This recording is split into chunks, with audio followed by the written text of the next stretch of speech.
나라를 떠들썩하게 만든 한 재판에서 백만장자 사업가가 기억나지 않는다고 주장하는 범죄 혐의로 법정에 섰다. 그의 9살 난 딸이 그에게 달려와 아줌마가 거짓말했어요. 사고가 아니었어요. 라고 외치자 침묵은 깨졌다. 가슴에 곰인형을 꼭 껴안은 채 소녀는 그 비극이 아주 세세한 부분까지 계획된 것이었다고 폭로한다. 절박한 외침으로 시작된 것은 법정 안에서 치명적인 거짓말을 파괴할 수 있는 증거로 변모한다. 박서연은 5월의 가랑비가 유리창을 두드리는 동안 방창문 밖을 내다보고 있었다. 아래 평창동 저택의 정원에서는 아빠 박민준이 귀에 전화기를 붙인 채 이리저리 서성이고 있었다. 서연이 아주 오랫동안 보지 못했던 그 환한 미소가 그의 얼굴에 가득했다. 9살이면 세상에서 가장 사랑하는 사람의 표정을 읽는 법을 배우기에 충분한 나이였고 그 순간 서연은 한마디도 듣지 못했지만 무슨 일이 일어나고 있는지 정확히 알 수 있었다. 아빠가 다시 사랑에 빠진 것이다. 엄마가 떠난 지 4년이 흘렀다. 모든 것이 변해버린 그 흐린 날로부터 4년, 집이 너무나 조용해진 후로 4년, 아빠의 미소가 흐린 날 밤의 별처럼 드물어진 후로 4년이 지났다. 서연은 그 몇 년 동안 너무 빨리 자랐다. 아빠가 마치 피난처를 찾듯 일에 몰두하는 것을 지켜보며 성숙해졌다. 아빠는 이제 수십억의 가치를 지닌 기술 제국을 건설했지만 그 저택의 모든 방에 깃든 공허함을 결코 채우지는 못했다. 70살의 친할머니 김혜숙 여사가 뜨거운 초콜릿이 담긴 쟁반을 들고 방으로 들어왔다. 흠잡을 데 없이 쪽진 흰머리에 할머니는 말이 하지 않는 것을 이해할 만큼 충분히 오래 산 사람 특유의 조용한 지혜를 지니고 있었다. 아빠는 민준테크에서 너무나 열심히 일해서 서연은 때때로 아빠가 미래를 건설하는 것인지 과거로부터 도망치는 것인지 궁금했다. 그가 12년 전에 설립한 회사는 인상적으로 번창하여 한국의 대기업들이 사용하는 디지털 보안 소프트웨어를 개발했다. 박민준은 재계에서 존경받았고 기술 혁신에 대한 그의 강연은 수많은 사람들을 끌어모았으며 그의 재산은 분기마다 기하급수적으로 늘어났다. 하지만 서연에게 그는 그저 아빠일 뿐이었다. 잠들기 전 이불을 잘 덮었는지 확인해주고 샌드위치 빵에 가장자리를 잘라주는 것을 기억하고 일요일 아침이면 그녀가 카페라떼를 어떻게 좋아하는지 정확히 아는 남자였다. 그날 오후 박민준이 집에 들어왔을 때 그의 눈은 다르게 빛나고 있었다. 서연은 거실 소파에 앉아 수학 숙제를 하는 척했지만 사실은 아빠의 모든 움직임을 관찰하고 있었다. 그는 그녀 옆에 앉아 언제나 어떤 폭풍 후도 잠재우는 그 다정함으로 그녀의 머리를 쓰다듬고는 말하기 전에 깊은 숨을 내쉬었다. 그 여자의 이름은 강유라였고 35살에 어깨까지 완벽한 웨이브로 떨어지는 금발머리, 그리고 마치 예술가가 그린 듯한 미소를 가졌다. 박민준은 3주 전 서울 시내에서 열린 기술 행사에서 그녀를 만났는데 그녀는 그곳에서 대기업 마케팅 컨설턴트로 일하고 있었다. 서연이 전에 들어본 적 없는 꿈꾸는 듯한 어조로 아빠가 묘사한 데 따르면 강유라는 똑똑하고 우아하고 성공했으며 그가 살고 있는 기업 세계의 압박을 완벽하게 이해했다. 서연은 긴장될 때 나오는 버릇인 아래 십수를 깨물며 아빠에게 억지, 미소를 지어 보였다. 옆 안락 의자에서 술을 놓던 혜숙 할머니는 돋보기 안경 너머로 눈을 들었지만 아무 말도 하지 않았다. 집 전체가 그 순간 숨을 죽인 듯했다. 마치 벽들이 무언가 돌이킬 수 없이 변하려 한다는 것을 아는 것처럼. 다음 며칠 동안 강유라는 점점 더 자주 집에 나타나기 시작했다. 언제나 흠잡을 데 없는 모습으로, 언제나 서연을 위한 완벽한 선물을 들고, 언제나 박민준이 듣고 싶어하는 말을 정확히 했다. 그녀는 혜숙 할머니에게 값비싼 꽃을 가져오고 집안 장식을 칭찬하고 가족의 안목이 얼마나 좋은지에 대해 언급했다. 그녀의 손톱은 언제나 짙은 붉은색으로 완벽하게 칠해져 있었고 그녀의 드레스는 서연이 패션 잡지에서 보던 브랜드였으며 그녀의 비싼 향수는 그녀가 떠난 후에도 오랫동안 공기 중에 남아 있었다. 서연은 그녀를 좋아하려고 노력했다. 정말로 노력했다. 아빠가 행복하길 바랐고 그 빛나는 미소의 여자가 이 집에 부족했던 기쁨을 되찾아 줄 수 있다고 믿고 싶었다. 하지만 그녀를 깊이 불안하게 만드는 무언가가 있었고 그것이 무엇인지 이름 붙일 수 없었다. 아무도 보고 있지 않다고 생각할 때 강유라의 눈빛이 변하는 방식, 마치 그 완벽한 외관 뒤에 차갑고 계산적인 무언가가 있는 것 같았다. 마치 집안의 모든 귀중품 목록을 마음속으로 작성하는 것처럼 집안 구석구석을 살피는 방식이었다. 누군가 불쑥 질문을 던졌을 때 대답하기 전 거의 감지할 수 없는 그 찰나의 멈춤이었다. 두 번째 주 저녁 식사 중에 서연은 강유라가 거실 장식장 위에 있던 편지를 몰래 집는 것을 목격했다.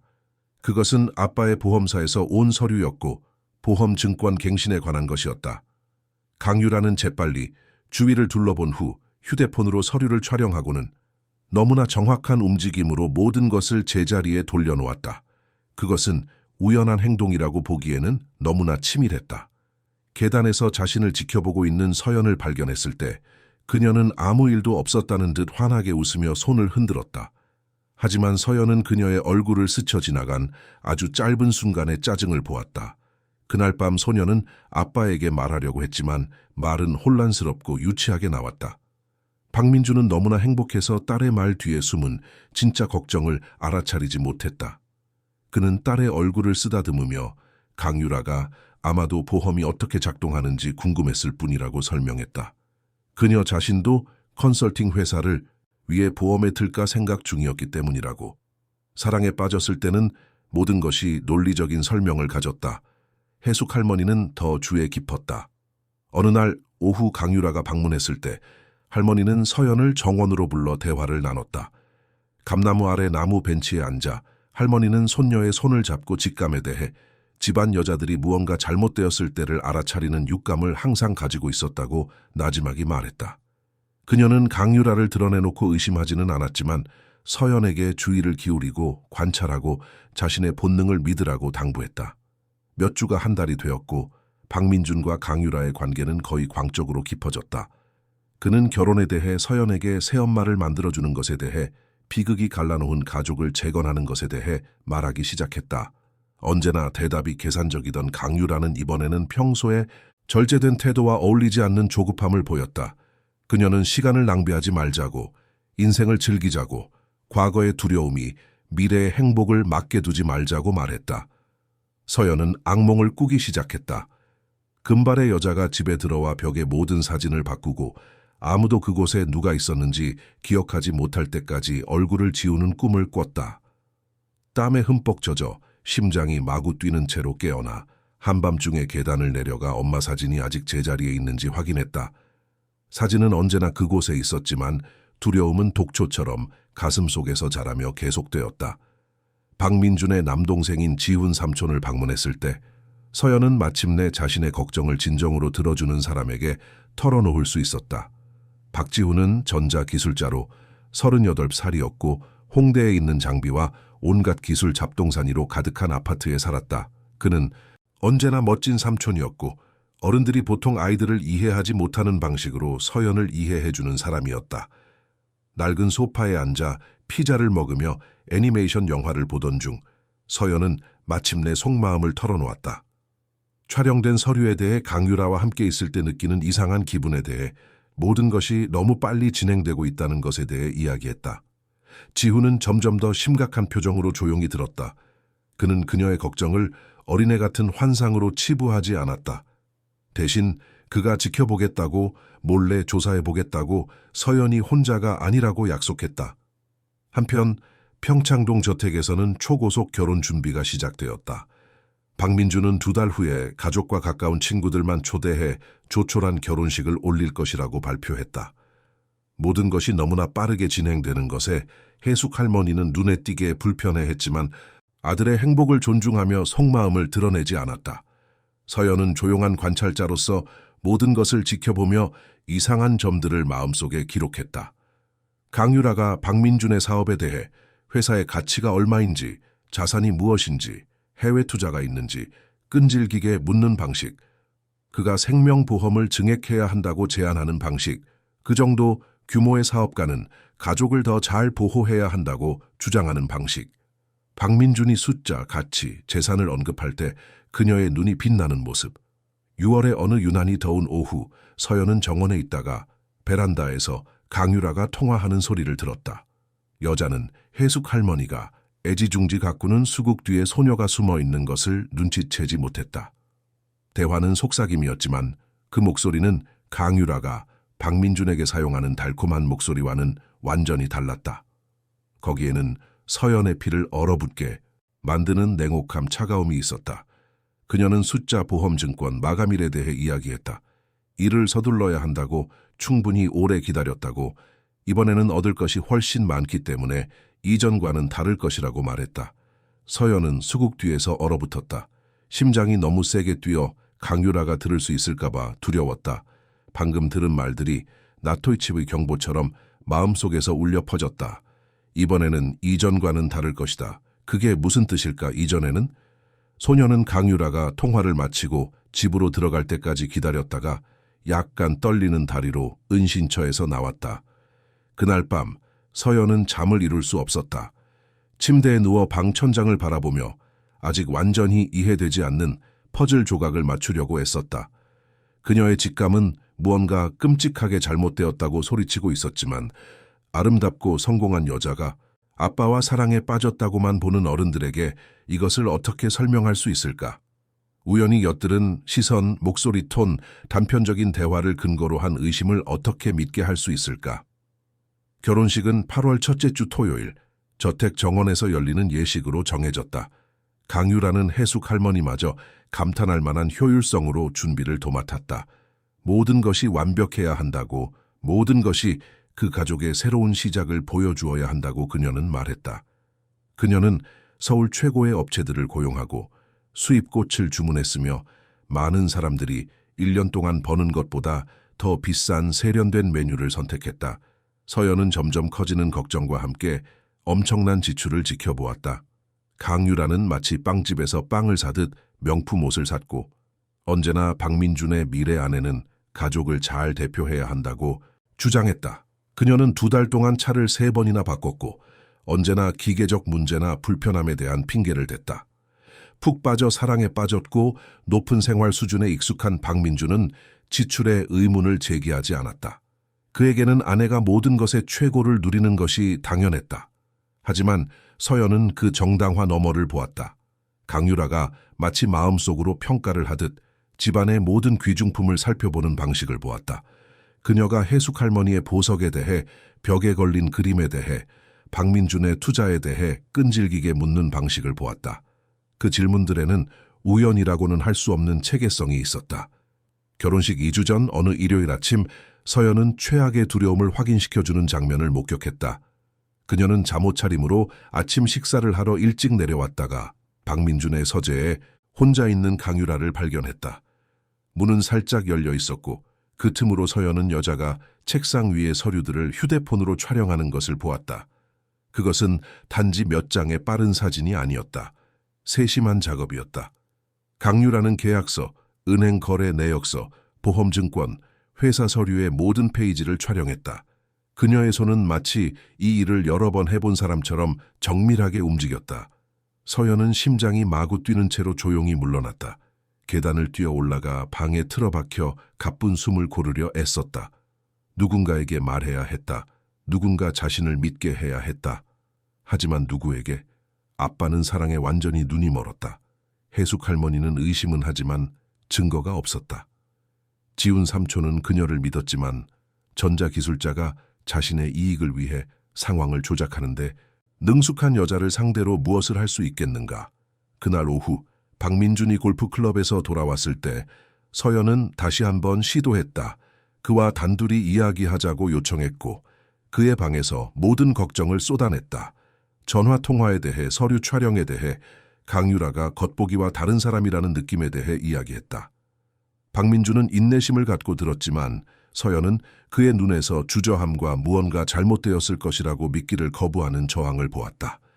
그는 그녀 앞에 무릎을 꿇고 다정하게 손을 잡았다.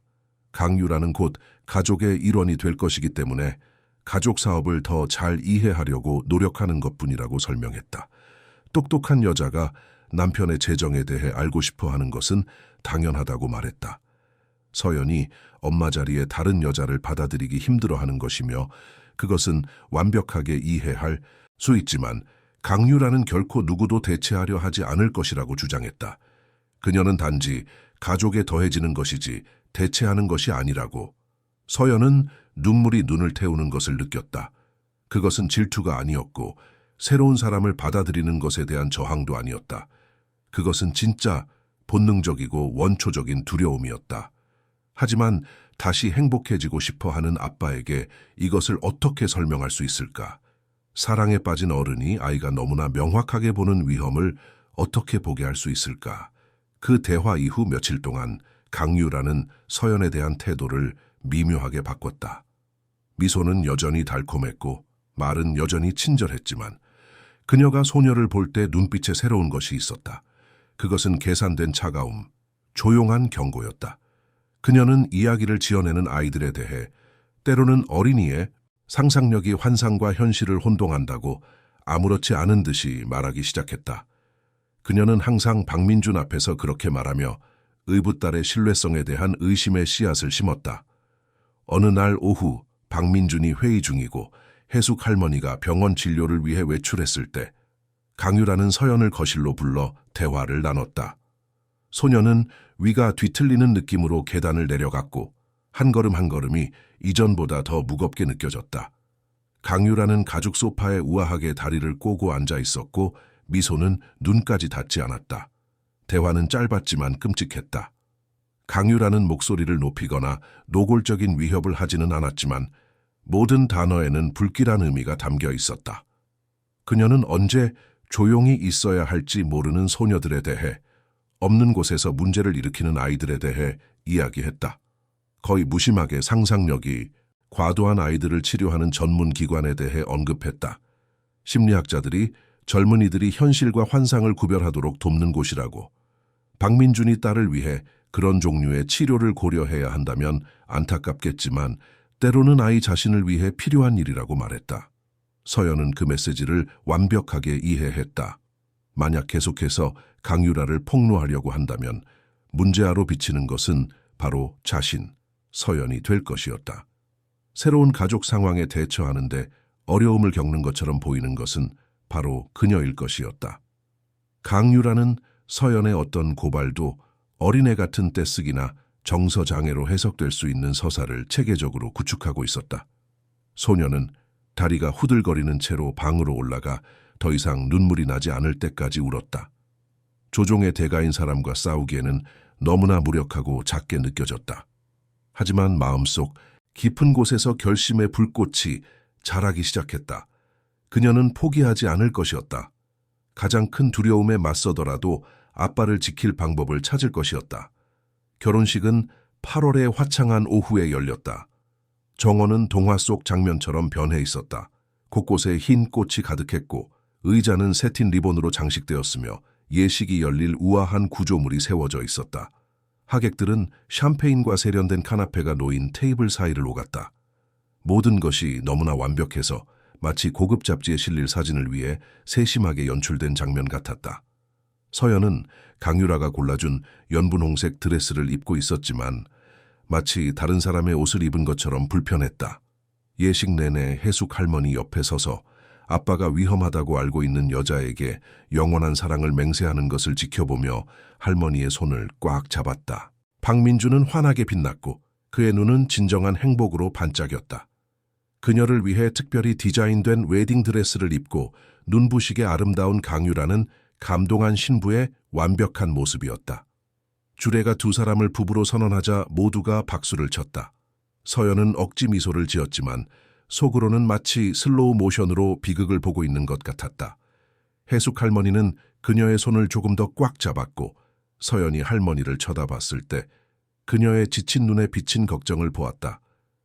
파티는 밤늦게까지 이어졌고 음악과 춤, 기쁨이 저택의 벽을 통해 울려 퍼지는 듯했다. 강유라는 완벽한 안주인이었고 우아함과 매력으로 하객들 사이를 오갔다. 박민주는 완전히 매료되어 그녀에게서 눈을 떼지 못했다. 서연은 구석에서 모든 것을 지켜보며 마치 자신의 삶에서 관객이 된 듯한 기분이었다. 파티 중에 그녀는 거의 우연히 또 다른 결정적인 대화를 엿들었다. 위층 화장실에 갔다가 돌아오는 길에 안방 베란다에서 다시 전화 통화를 하고 있는 강유라를 보았다. 그녀의 목소리는 낮았지만 창문이 살짝 열려 있어 말이 서연에게 수정처럼 맑게 들려왔다. 강유라는 얼마나 시간이 걸릴지에 대해 조금 더 인내심을 가져야 한다고 이야기했다. 다시 숫자를 언급했고 그 액수는 서연의 머리를 어지럽게 만들었다. 그녀는 생명보험을 마치 투자처럼 이야기했고 이번이 역대 최고액이 될 것이라고 말했다. 과거의 실수로부터 배웠다고 이번에는 허술한 점을 남기지 않을 것이라고 아이가 문제지만 극복할 수 없는 문제는 아니라고 말했다. 서연은 분홍색 드레스를 휘날리며 방으로 달려갔다. 문을 잠그고 문에 기댄 채 방금 들은 것을 처리하려고 애썼다. 아이가 문제다. 바로 자신이었다. 강유라는 마치 그녀가 더 큰 계획의 장애물에 불과한 것처럼 이야기하고 있었다. 서연이 그때까지 느꼈던 두려움은 더 깊고 본능적인 무언가로 변했다. 그것은 순수한 공포였고 9살 소녀가 느낄 수 있다고 생각지도 못했던 분노와 뒤섞여 있었다. 결혼 후 며칠 동안 평창동 집에는 빠른 변화가 찾아왔다. 강유라는 모든 방에 자신의 존재감을 느끼게 하는데 시간을 낭비하지 않았다. 그녀는 미묘하게 시작했다. 가구를 재배치하고 커튼을 바꾸고 리모델링을 제안했다. 박민주는 그녀가 집에 자신의 흔적을 남기고 싶어 하는 것을 멋지다고 생각했고 그것을 그녀가 진정으로 가족의 일원이라고 생각하는 신호로 보았다. 하지만 혜숙 할머니와 서연은 집이 더 이상 알아볼 수 없는 무언가로 변해가는 것을 불안하게 지켜보았다. 서연의 엄마 사진이 점차 사라지기 시작했다. 처음에는 복도에 있던 것, 그 다음에는 거실에 있던 것이었다. 강유라는 단지 재배치하는 것뿐이라고 사진들은 더 잘 보존될 수 있는 특별한 앨범에 넣을 것이라고 주장했다. 하지만 서연은 진실을 알았다. 강유라는 마치 과거의 증거를 제거함으로써 그 가족의 역사를 다시 쓸 수 있다는 듯이 자신보다 먼저 왔던 여자의 모든 흔적을 체계적으로 지우고 있었다. 결혼 일주일 후 가족 저녁 식사 중에 강유라는 서연의 피를 얼어붙게 만드는 주제를 꺼냈다. 그녀는 가족 재산을 보호하는 중요성에 대해 박민준과 같은 성공한 사업가에게는 튼튼한 보험이 필요하다고 이야기했다. 그녀는 완벽한 미소를 지으며 조사해봤다고 말했고 그의 생명보험 증권이 가족이 유지하는 생활 수준에 비해 불충분하다는 것을 발견했다고 했다. 만약 무슨 일이 생긴다면 그녀는 흠잡을 데 없는 논리로 주장했다. 서연과 혜숙 할머니가 재정적 어려움에 직면할 수 있다고. 박민주는 귀에 깊게 들었다. 일리가 있다고 그는 인정했다.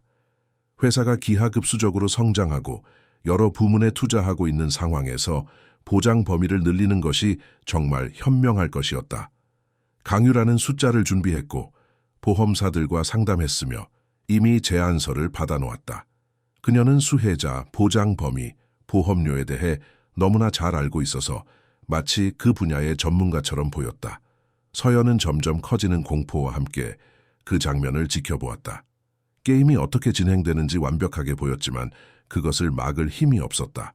강유라는 박민준에게 생명보험을 대폭 증액하도록 설득하고 있었고 그는 아내가 왜 그렇게 이 문제에 관심이 많은지 의심조차 하지 않았다. 그에게는 그저 강유라가 조심스럽게 가족을 보호하는 것일 뿐이었다. 서연에게는 마치 함정이 한 조각 한 조각 조립되는 것을 지켜보는 것과 같았다. 다음 며칠 동안 강유라는 자신의 캠페인을 강화했다. 그녀는 보험에 관한 기사들을 집안 곳곳에 놓아두고 적절하게 보험에 들지 않아 어려움을 겪었던 사업가들의 이야기를 무심하게 언급했다. 그녀는 지칠 줄 몰랐고 박민준이 자신의 보험 증권을 재검토하는 데 동의할 때까지 항상 다른 각도에서 그 주제로 돌아왔다. 서연은 다시 한번 아빠에게 경고하려고 했다. 어느 일요일 아침 정원에서 함께 커피를 마시던 중 그녀는 왜 강유라가 보험에 그렇게 관심이 많은지 물었다. 박민준은 그 질문이 순진하다고 생각하며 웃었고 그것은 그녀가 가족을 얼마나 아끼는지를 보여주는 것이라고 설명했다. 서연은 갓 결혼한 사람이 그런 일에 그렇게 많이 신경 쓰는 것이 이상하지 않냐고 고집했다. 그러자 박민준의 표정이 바뀌었고 더 심각해졌다. 그는 서연에게 없는 곳에서 문제를 찾지 말라고 강유라에게 진짜 기회를 주라고 요청했다. 그 거절은 서연이 예상했던 것보다 더 아팠다. 마치 유일한 진정한 동맹을 잃은 것 같았다. 아빠조차 자신을 믿지 않는다면 누가 믿어줄까? 고립감은 압도적이었다. 바로 그때 지훈 삼촌이 방문했다. 그는 즉시 집안의 긴장감, 서연이 마치 어깨에 너무 큰 짐을 지고 있는 것처럼 더 위축된 모습을 알아차렸다. 서연의 방에서 단둘이 있을 수 있는 순간에 그녀는 모든 것을 털어놓았다. 전화 통화에 대해, 보험에 대한 과도한 관심에 대해, 은근한 위협에 대해 이야기했다. 지훈은 점점 더 심각해지는 표정으로 주에 깊게 들었다. 그는 무언가 하겠다고, 서연을 혼자 두지 않겠다고 약속했다. 지훈은 인맥이 있었고 몰래 조사할 수 있는 사람들을 알았다. 그는 강율에 대해, 그녀의 과거에 대해, 박민준의 삶에 나타나기 전 그녀가 정말 누구였는지에 대한 정보를 수집하기 시작할 것이었다. 서연은 엄청난 안도감을 느꼈다. 마침내 자신의 편이, 자신의 걱정을 진지하게 받아주는 사람이 생겼다.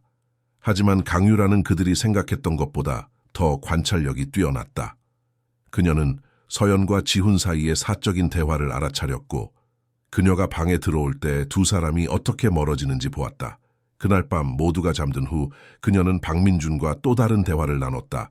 서연은 정확히 무슨 말이 오갔는지 듣지는 못했지만 다음 날 박민준은 아마도 지훈이 그렇게 자주 방문하지 않는 것이 좋겠다고 무심하게 언급했다. 강율에 따르면 그는 나쁜 영향을 미치고 서연의 과장된 상상력을 부추긴다고 했다.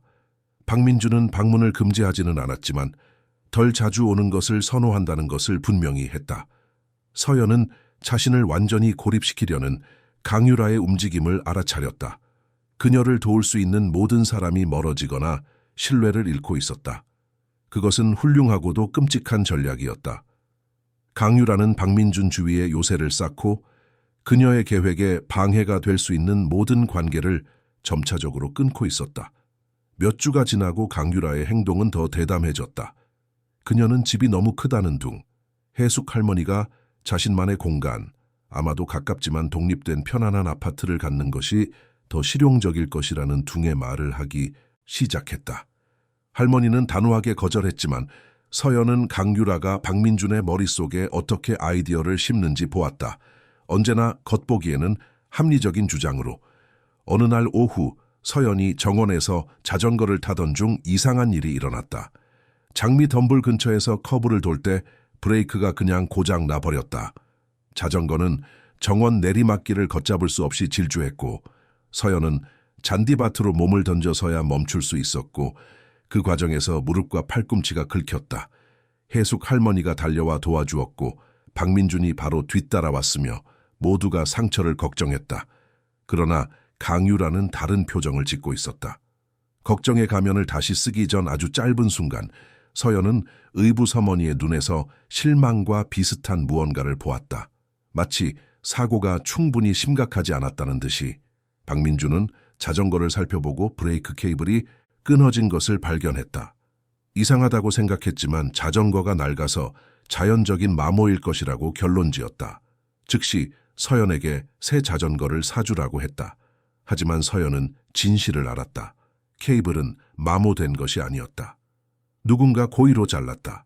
그리고 그렇게 할 동기가 있는 사람은 단 한 명뿐이었다. 그날 밤 서연은 잠을 이룰 수 없었다. 침대에 누워 천장을 바라보며 자신의 상황에 대한 끔찍한 현실을 처리했다. 강유라는 단지 박민준에 대한 무언가를 계획하고 있는 것이 아니었다. 그녀는 서연을 위협으로 보았고 그 위협을 제거할 의향이 있었다. 9살 소녀는 혼자였고 자신이 원하는 것을 얻기 위해 어디까지 갈지 한계가 없는 사람과 맞서고 있었다. 그녀는 도망치는 것, 경찰에 신고하는 것, 상황을 바꿀 수 있는 어떤 것이든 하는 것을 생각했다. 하지만 누가 그녀를 믿어줄까? 의부서머니가 자전거 브레이크를 잘랐다고 말하는 아이. 증거도 증인도 없이.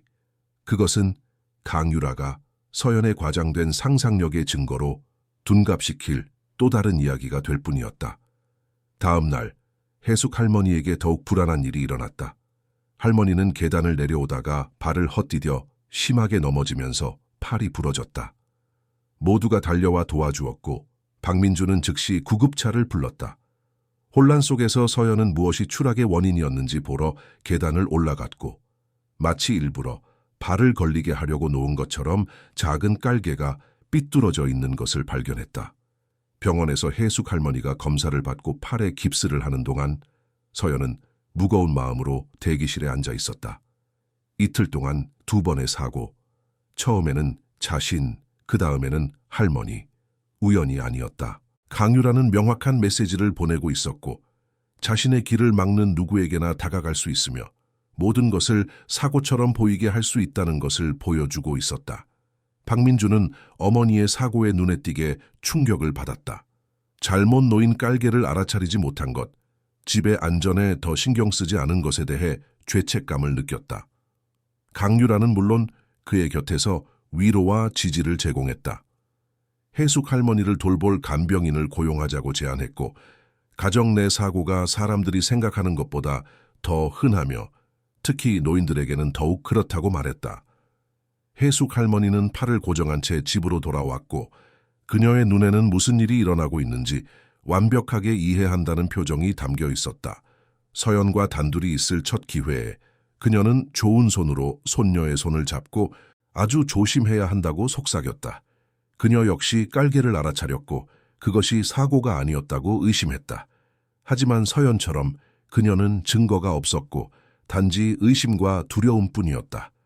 집안의 2 여자, 가장 어린 소녀와 가장 나이 많은 할머니는 이제 조용한 생존 동맹을 맺었다.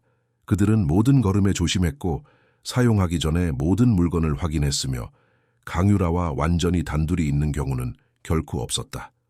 그것은 지치게 하는 삶의 방식이었고 항상 최고 경계 상태에 있으며 항상 다음 사건을 기다리고 있었다. 한편 박민주는 마침내 자신의 생명보험을 대폭 증액하는 데 동의했다. 강유라는 보험사와의 회의에 동행했고 항상 참석했으며 항상 적절한 질문을 했다. 새로운 증권은 50억 원의 가치가 있었고 만약 남편에게 무슨 일이 생긴다면 강유라를 엄청난 부자로 만들어줄 금액이었다. 그녀는 당연히 유일한 수혜자였다. 박민주는 서연과 해숙 할머니를 포함시키는 것을 언급했지만 강유라는 아내로서 어쨌든 모두를 돌볼 책임이 있으므로 모든 것이 그녀의 이름으로 되어 있는 것이 행정적으로 더 합리적이라고 주장했다. 서연은 점점 커지는 절망감과 함께 서류 서명을 지켜보았다. 마치 감옥의 창살이 하나씩 용접되는 것을 보는 것 같았다. 강유라는 이제 박민준에게 끔찍한 일이 일어나야 할 50억 원짜리 동기를 갖게 되었다.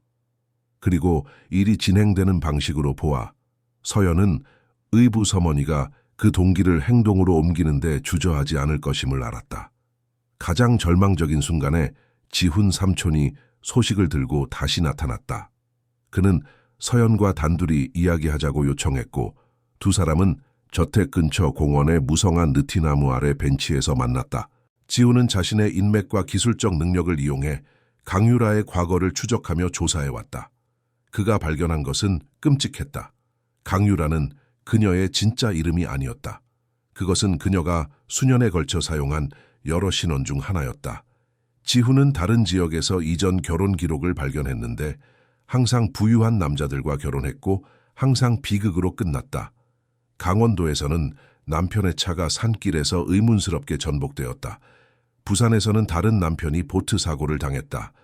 제주도에서는 3번째 남편이 계단에서 떨어졌다. 모두 상당한 액수의 생명보험에 가입되어 있었다. 모두 강유라를 부유한 미망인으로 남겼다. 지훈은 오래된 기사, 사본, 증명서, 명확한 패턴을 보여주는 서류들을 가지고 있었다. 하지만 여기에 문제가 있었다. 모든 것이 정황 증거였다. 강유라를 사건과 직접적으로 연결하는 구체적인 증거는 없었다. 각 사건에 대한 경찰 조사는 비극적인 사고로 결론 내렸다. 그녀는 모든 것을 자연스럽게 보이게 하고 추적할 수 있는 흔적을 남기지 않는 데 대가였다. 서연은 확인과 공포가 뒤섞인 감정을 느꼈다. 확인은 자신의 의심이 옳았다는 증거가 있었기 때문이었다. 공포는 만약 강유라가 이전에 여러 번 이런 짓을 하고도 잡히지 않았다면 지금 어떻게 그녀를 막을 수 있을까 하는 생각 때문이었다. 지훈은 그들이 방법을 찾을 것이라고 박민준에게 다른 사람들에게 일어났던 것과 같은 일이 일어나게 두지 않을 것이라고 약속했다. 하지만 그들에게는 구체적인 증거가 필요했다. 강유라를 특정 계획과 명백하게 연결할 수 있는 무언가가 필요했다. 신뢰를 잃거나 다른 방식으로 설명될 수 없는 무언가. 지훈에게 아이디어가 있었다. 전자기술자로서 그는 눈에는 띄지 않는 감시 장치를 만들 수 있었다.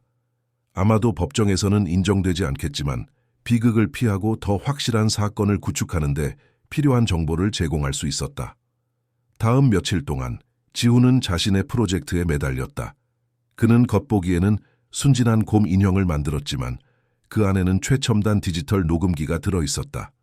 장치는 아주 작았고 음성으로 활성화되었으며 수정처럼 맑은 품질로 몇 시간의 대화를 녹음할 수 있었다. 그는 서연에게 조심스러운 지시와 함께 그것을 주었다.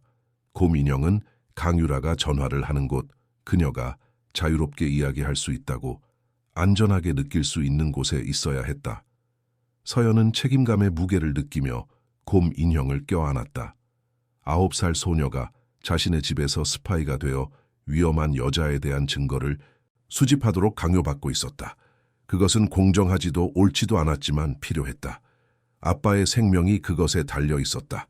그녀는 곰 인형을 전략적으로 놓기 시작했다. 강유라가 전화를 할 것을 알 때 거실에 두고, 의붓어머니가 혼자 있을 때 서재에 두고, 기회가 있을 때 안방에 두었다. 매일 그녀는 지훈 삼촌과 함께 녹음 내용을 확인하며 중요한 무언가를 포착하기를 바랐다. 초기 녹음은 실망스러웠다.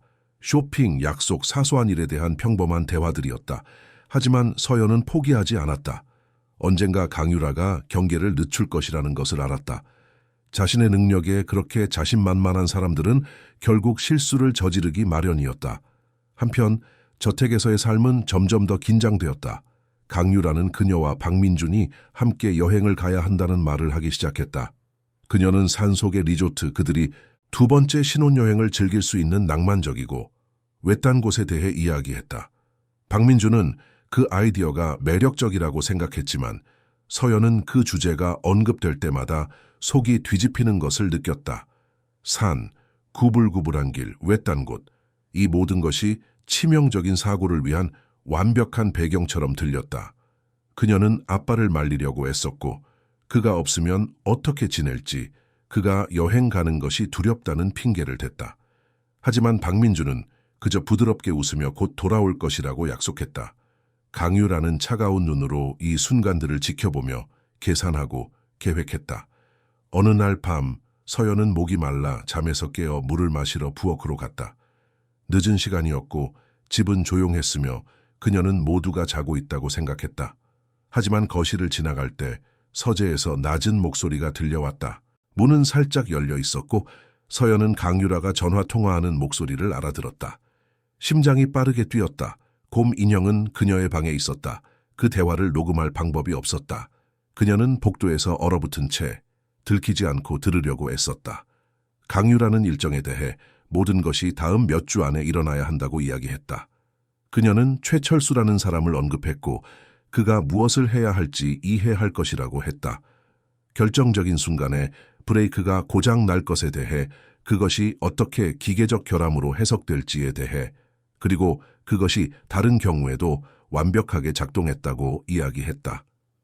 서연은 혈관 속에 피가 얼어붙는 것을 느꼈다. 바로 이것이었다. 그들이 필요로 했던 자백이었다. 하지만 그것은 지금 녹음도 증인도 없이 일어나고 있었다. 그것은 강유라의 말에 대한 그녀의 말이 될 것이었다.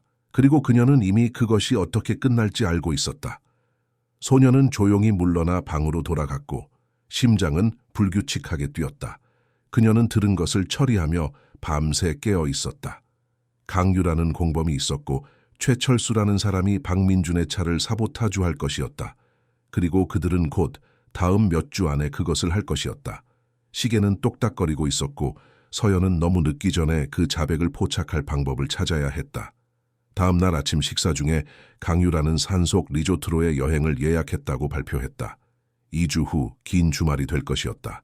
이미 예약을 마쳤고 모든 것이 정리되었다. 박민주는 그 깜짝 선물에 기뻐했지만 서연은 강유라의 미소 뒤에 숨은 현실을 보았다. 그 여행은 마지막 함정이 될 것이었다.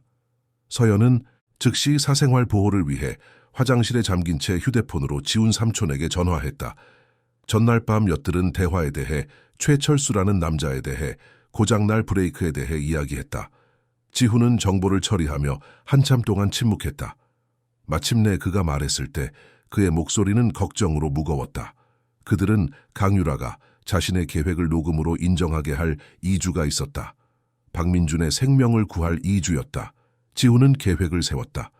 그는 최철수가 누구인지 조사하고 인맥과 데이터베이스를 통해 그를 추적하려고 할 것이었다.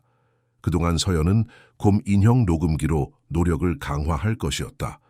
그들은 강유라가 자신의 계획에 대해 이야기하도록 유도하고 그녀가 공범과 세부 사항을 논의할 만큼 안전하다고 느낄 수 있는 상황을 만들어야 했다.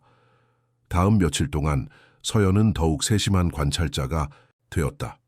그녀는 강유라가 항상 안방에 혼자 있을 때 보통 늦은 오후에 가장 중요한 전화를 한다는 것을 알아차렸다. 소녀는 항상 누군가 물어볼 경우를 대비해 변명을 준비한 채 그곳에 전략적으로 곰 인형을 놓기 시작했다.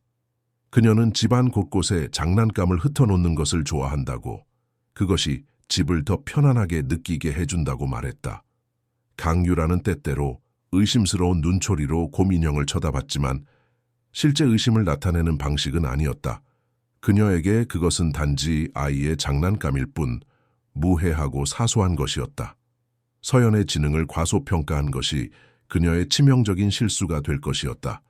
그 기간 동안 집안의 긴장감은 뚜렷했다. 아직 팔에 깁스를 한 해숙 할머니는 경계하는 유령처럼 저택을 돌아다녔다. 그녀와 서연은 강유라가 근처에 있을 때 의사소통하기 위해 눈에 띄지 않는 신호체계를 개발했다.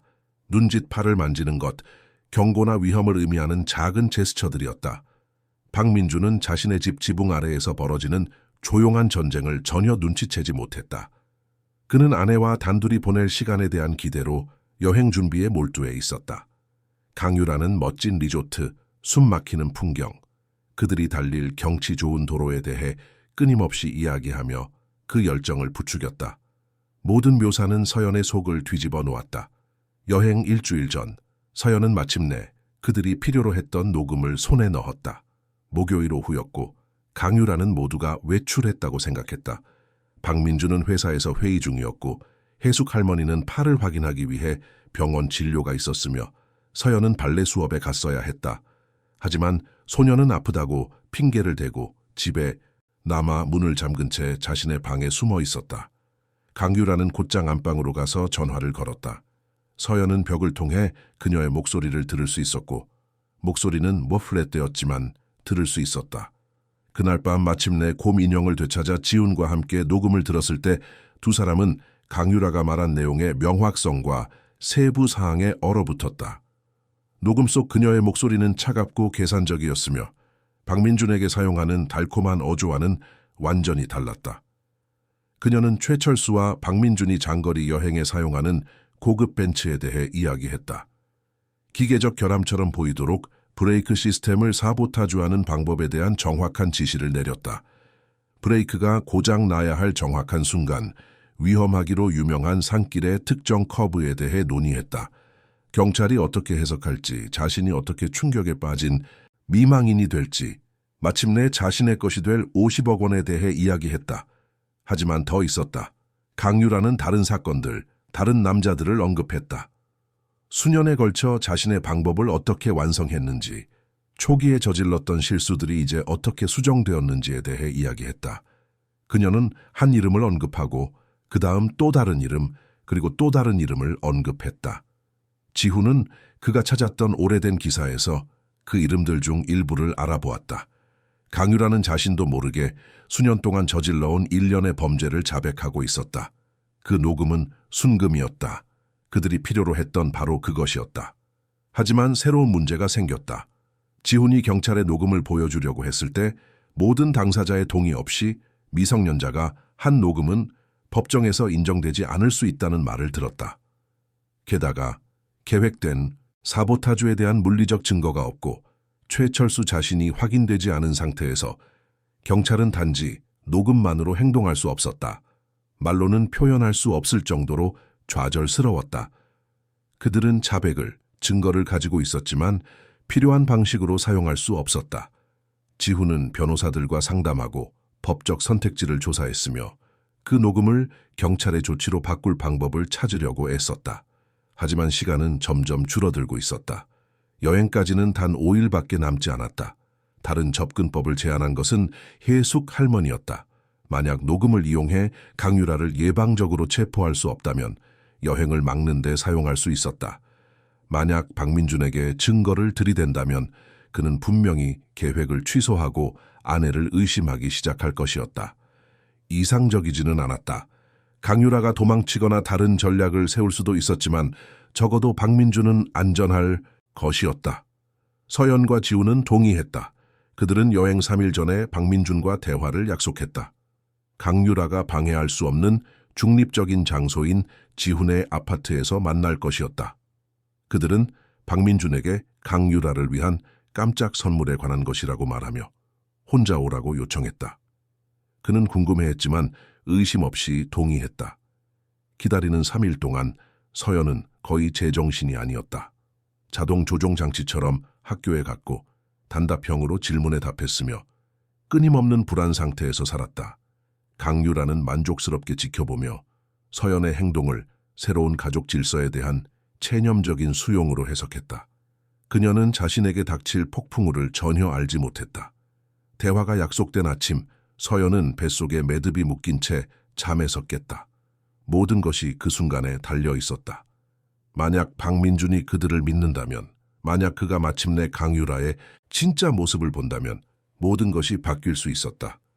하지만 만약 그가 믿지 않는다면, 만약 강유라에 대한 그의 사랑이 너무 강해서 음성 증거 앞에서도 변명을 찾는다면 그날 학교는 고문이었다. 서연은 아무것도 집중할 수 없었고 계속해서 시계를 쳐다보며 수업이 끝날 때까지의 분을 세웠다. 마침내 풀려났을 때 그녀는 지훈 삼촌이 기다리고 있는 곳으로 달려갔다. 그들은 곧장 그의 아파트로 갔고 박민준은 이미 기다리고 있었다. 서연의 아빠는 그녀가 그곳에 있는 것을 보고 혼란스러워 보였다. 지훈은 강유라를 위한 선물에 관한 것이라고 말했는데 왜 서연이 참석했는가? 그리고 그 선물은 어디에 있는가? 박민준의 표정은 동생과 딸의 심각한 얼굴을 보고 혼란해서 걱정으로 바뀌었다. 지훈은 빙빙 돌리지 않았다. 그는 처음부터 모든 것을 설명하며 바로 본론으로 들어갔다. 그는 오래된 기사들, 강유라의 이전 남편들에 대한 서류들, 그가 확인한 패턴들을 보여주었다. 박민준은 점점 더 믿을 수 없다는 표정으로 들었고 마치 부인하기만 하면 그것이 사라질 수 있다는 듯이 고개를 저었다. 지훈이 녹음을 틀었을 때 아파트의 침묵은 절대적이었다. 강유라의 목소리가 공간을 가득 채웠고 차갑고 계산적이었으며 누구의 피라도 얼어붙게 할 계획에 대해 이야기했다. 박민준은 창백해졌고 그의 손은 약간 떨렸다. 그는 다시 듣게 해달라고 요청했고 그 다음 또 한 번 마치 자신이 듣고 있는 것이 절대적으로 확실해야 한다는 듯이 서연은 아빠를 지켜보며 깨달음이 자리 잡는 정확한 순간을 보았다. 부인이 이해로 바뀌고 맹목적인 사랑이 공포로 변하는 것을 보았다. 박민준의 얼굴에 눈물이 흐르기 시작했다. 분노, 배신, 그리고 자신이 파멸에 얼마나 가까웠는지 깨달았을 때의 소극적인 두려움의 눈물이었다. 그는 서연을 힘껏 껴안으며 이전에 믿어주지 않은 것, 너무나 눈이 멀었던 것에 대해 사과했다. 소녀도 울었다. 마침내 아빠를 되찾고 더 이상 그 싸움에서 혼자가 아니라는 안도감에. 하지만 이어진 대화는 예상치 못한 복잡함을 가져왔다. 박민준은 즉시 경찰에 가고 싶어 했고 강유라와 대면하고 싶어 했으며 그녀와 함께 쌓아온 모든 것을 되돌리고 싶어 했다. 지훈은 그를 막으며 왜 전략적으로 행동해야 하는지 조심스럽게 설명했다. 만약 강유라가 그들이 발견했다는 것을 알아차린다면 그녀는 도망칠 수 있었다. 더 나쁜 것은 그녀가 절망적이 되어 위험해질 수 있다는 것이었다. 그들은 그녀가 위협을 느낄 때 무엇을 할 수 있는지 보았다. 서연과 해숙 할머니에게 일어난 사고들이 그 증거였다. 그들에게는 계획이 필요했다. 지훈은 이미 복잡한 사건 경험이 있는 사립탐정과 연락하고 있었다. 또한 최선의 진행 방법에 대해 형사 전문 변호사와 상담했다. 녹음만으로는 유죄 판결에 충분하지 않겠지만 더 광범위한 경찰 수사를 시작하는데 사용될 수 있었다. 만약 그들이 최철수를 확인하고 찾아내어 그가 실제로 차를 사보타주했거나 계획했다는 것을 증명할 수 있다면 그들은 확실한 사건을 갖게 될 것이었다. 박민주는 마지못해 동의했다. 집에 돌아가 아무 일도 없었던 것처럼 행동해야 한다는 생각은 거의 견딜 수 없었지만 그는 그 필요성을 이해했다. 함정이 그녀 주위에 닫히는 동안 강유라를 자신감 있고 방심하게 유지해야 했다. 서연은 그 순간 아빠의 변화를 보았다. 성공한 사업가는 어떤 대가를 치르더라도 가족을 지키기로 결심한 남자로 변했다. 계획은 이론적으로는 간단했지만 실행은 위험했다. 박민주는 사업상의 긴급 상황을 핑계로 여행을 취소할 것이었다. 이것은 지훈과 탐정이 최철수를 찾아내고 더 많은 증거를 수집할 시간을 줄 것이었다. 그동안 집안의 모든 사람들은 진실을 안다는 어떤 기색도 보이지 않고 정상적으로 행동해야 했다. 그날 밤 저택으로 돌아가는 것은 서연이 했던 일 중 가장 힘든 일 중 하나였다. 거실에서 강유라를 보는 것, 그녀의 완벽한 미소와 함께 마치 헌신적인 아내인 것처럼 저녁 식사를 제공하는 모습은 서연의 속을 뒤집어 놓았다. 박민주는 위장에 더욱 능숙했다. 그는 언제나처럼 강유라에게 키스하고 그녀의 하루에 대해 물었으며 흠잡을 데 없는 외관을 유지했다. 오직 서연만이 그의 어깨의 긴장감, 그의 눈이 아내의 얼굴에 너무 오래 머무는 것을 피하는 방식을 알아차렸다. 해숙 할머니는 진행 상황에 대해 조심스럽게 통보받았다. 노부인은 놀라움을 보이지 않았고 단지 마침내 누군가 무언가를 하고 있다는 깊은 안도감만 보였다. 그녀는 감시를 강화했고 서연을 강유라와 단둘이 두지 않았으며 의부서머니가 근처에 있을 때 항상 참석할 핑계를 찾았다. 계획된 여행 이틀 전 박민주는 시기적절한 전화를 받았다. 뉴욕의 중요한 고객으로부터 여행 주말에 정확히 긴급 회의를 잡고 싶다는 전화였다. 박민주는 이것을 완벽한 핑계로 사용했다. 그는 강유라에게 진심으로 거짓된 유감을 표하며 산속 리조트를 취소해야 한다고 말했다. 거절할 수 없는 사업 기회였다. 강유라의 반응은 무엇을 찾아야 하는지 아는 사람에게는 드러나는 것이었다. 잠시 그녀의 가면이 미끄러졌다. 눈에는 분노, 좌절, 거의 야만적인 무언가가 있었고 그 후 그녀는 이해심 있는 실망의 표정으로 다시 촌포수레를 되찾았다. 그녀는 이해한다고, 사업이 우선이라고, 다른 기회에 다시 일정을 잡을 수 있다고 말했다. 하지만 서연은 그녀의 손이 약간 떨리는 것, 그녀가 억지 미소를 짓기 전에 입술을 얇은 선으로 꽉 다무는 것을 보았다. 그날 밤 강규라는 자신의 방에서 여러 통의 전화를 걸었다. 벽은 그녀가 흥분했을 때 그녀의 목소리를 완전히 막을 만큼 두껍지 않았다. 자신의 방에 누워있던 서연은 단편적인 소리를 들을 수 있었다. 강유라는 분노했고 그것은 분명했다. 그녀는 누군가, 아마도 최철수와 계획이 연기되어야 하는 지금 무엇을 해야 할지에 대해 논쟁하고 있었다. 지훈과 20년 경력의 사립탐정 김진우는 지칠 줄 모르고 일했다. 인맥과 세심한 작업을 통해 그들은 최철수를 경범죄 전과가 있는 43세의 정비사 최철수로 확인했다. 더 중요한 것은 그가 강유라의 이전 사건 중 적어도 2건과 관련이 있다는 것을 발견했다. 그는 다른 사고가 발생한 도시의 정비소에서 일했었다. 그것이 그들이 필요로 했던 연결고리였다. 진우는 이 정보를 그가 신뢰하는 경찰 내 지인들에게 가져갔다. 그들은 최철수를 감시하고 그의 통신을 모니터링하며 조용한 수사를 시작했다. 그들은 그가 박민준의 차를 사보타주하려고 시도하는 순간이나 음모를 증명할 다른 행동을 하는 순간에 현행범으로 체포해야 했다. 한편 저택에서는 긴장감이 날마다 고조되었다. 강유라는 눈에 띄게 불안해했다. 그녀는 박민준에게 여행 일정을 다시 잡으라고 압박했고 날짜를 제안했으며 그들이 함께 그 시간이 필요하다고 주장했다. 박민준은 항상 일 핑계를 대며 곧 완벽한 순간을 찾을 것이라고 약속하며 능숙하게 피했다. 서연은 강유라가 절망적이 되어가는 것을 볼 수 있었다. 결혼 후 몇 주가 지났지만 그녀의 계획은 아직 실현되지 않았다. 그녀는 돈을 빠르게 쓰고 있었고 항상 새로운 쇼핑, 새로운 사치스러운 지출이 있었다. 박민주는 이제 이 모든 것을 새로운 눈으로 지켜보았고 좋은 것을 좋아하는 사랑에 빠진 여자가 아니라 아직 갖지 못한 돈을 믿고 있는 사기꾼을 보았다. 어느 날 밤 서연은 차고에서 나는 이상한 소리에 잠에서 깼다. 거의 새벽 3시였고 그녀는 그 시간에 누가 거기에 있을지 상상할 수 없었다. 심장이 세차게 뛰는 채로 그녀는 조용히 계단을 내려가 차고가 보이는 창문으로 엿보았다. 그녀가 본 것은 피를 얼어붙게 만들었다. 최철수가 그곳에 있었고 박민준의 벤츠 밑에서 작업하고 있었다. 강유라는 그의 옆에 서서 손전등을 들고 긴급한 지시를 속삭이고 있었다. 그들은 지금 차를 사보타주하고 있었고 계획된 여행을 더 이상 기다릴 수 없었다. 강유라는 일정을 앞당기기로 결정했다. 서연은 방으로 달려가 즉시 지훈에게 전화했다. 그는 차례로 진우와 경찰을 출동시켰다. 그들이 세심하게 계획했던 작전은 앞당겨져야 했다. 최철수와 강유라가 차고에서 작업하는 동안 눈에 띄지 않는 경찰차들이 부지 주위에 배치되었다. 박민주는 지훈의 긴급 전화를 통해 잠에서 깼다.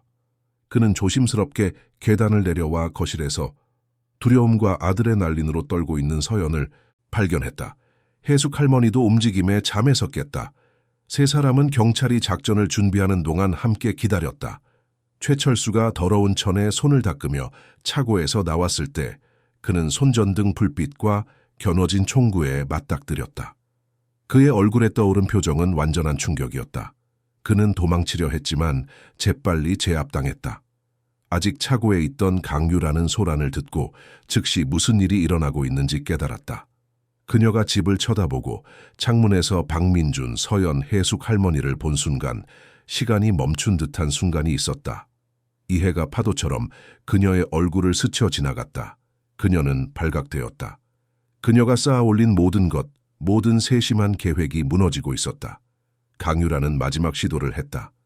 그녀는 손을 들고 차고에서 나왔고 이미 눈물이 얼굴을 타고 흐르며 최철수가 자신을 납치했다고, 그를 돕도록 강요했다고, 자신이 희생자라고 소리치기 시작했다. 그것은 설득력 있는 연기였고 그녀에게 여러 번 통했던 종류의 연기였다. 하지만 이번에는 증인들이 있었고 증거가 있었으며 녹음이 있었다. 경찰은 속지 않았다. 그들은 최철수의 차 트렁크에서 브레이크 사보타주에 특화된 도구들을 발견했다. 그들은 그와 강유라 사이의 정확한 순간을 계획하는 문자 메시지를 발견했다.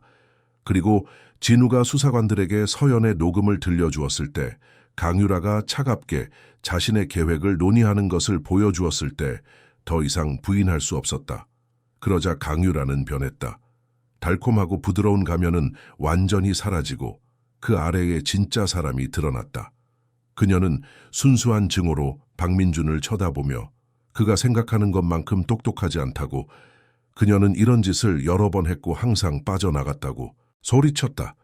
그것은 분노의 열기 속에서 나온 비자발적인 자백이었지만 10여 명의 경찰관이 들었다.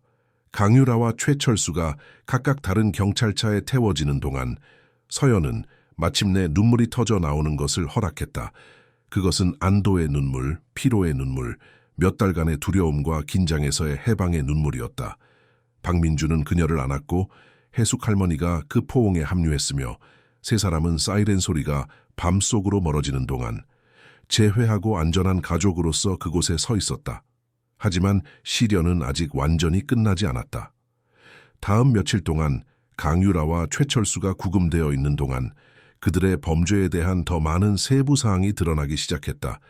연방경찰이 개입하여 강유라를 여러 지역의 일련의 사건들과 연결했다. 모든 조사는 새로운 희생자, 새로운 패턴, 새로운 층의 조작과 계획을 드러냈다. 강유라와 최철수의 체포에 이은 조사는 양파 껍질을 벗기는 것과 같았고 각 층마다 새로운 잔악 행위가 드러났다. 연방경찰은 이 사건이 주 경계를 넘나드는 범죄임을 인식하고 사건을 맡았다. 그들이 발견한 것은 그 규모와 세심한 계획면에서 끔찍했다. 강유라의 이름은 강유라가 아니었다. 그것은 그녀가 10년간의 범죄 행위 동안 사용했던 8개의 이름 중 하나일 뿐이었다. 그녀의 진짜 이름은 김미영으로 37년 전 광주에서 태어났다. 그녀는 신용사기로 작게 시작했지만 부유한 남자들과 결혼하여 보험금을 타내는 것이 훨씬 더 수익성이 높다는 것을 금방 발견했다. 수사관들은 무서운 패턴을 발견했다. 그녀는 항상 재정적으로 성공하고 상당한 자산을 가진 미망인이나 이혼한 남자들을 선택했다. 그녀는 접촉하기 전에 각 대상을 세심하게 연구했고 무슨 말을 해야 할지, 어떻게 행동해야 할지, 어떤 페르소나를 취해야 할지 정확히 알았다. 그녀는 각 남자가 필요로 하는 바로 그 모습으로 변신하는 능력에서 카멜레온 같았다. 최철수는 그녀의 유일한 공범이 아니었다. 수년에 걸쳐 그녀는 다른 주에서 그녀를 돕기 위해 다른 남자들을 모집했다. 정비사, 기술자, 계획된 사고를 실행할 수 있는 특정 기술을 가진 사람들. 최철수는 단지 가장 최근에 그리고 아마도 가장 충성스러운 사람이었다. 그는 적어도 이전에 4번의 작전에 관여했었다. 공식적인 희생자 수는 엄청났다. 수년 동안 5개 주에서 8명의 남자가 제거되었다. 모든 사건은 사고나 사망으로 종결되었다. 미영은 명백한 패턴을 남기지 않는 데 세심했다. 그녀는 방법, 간격, 위치를 바꿨다. 이제야 모든 사건을 나란히 놓고 보니 패턴이 눈에 보였다. 하지만 더욱 불안한 것이 있었다. 2명의 아이도 희생되었다. 그들은 이전 남편들 중 2명의 자녀였고 서연처럼 무언가 잘못되었다고 알아차린 아이들이었다. 강원도에서는 11살 소녀, 제주도에서는 10살 소년. 둘 다 가정 내 비극으로 분류된 치명적인 사고를 당했다.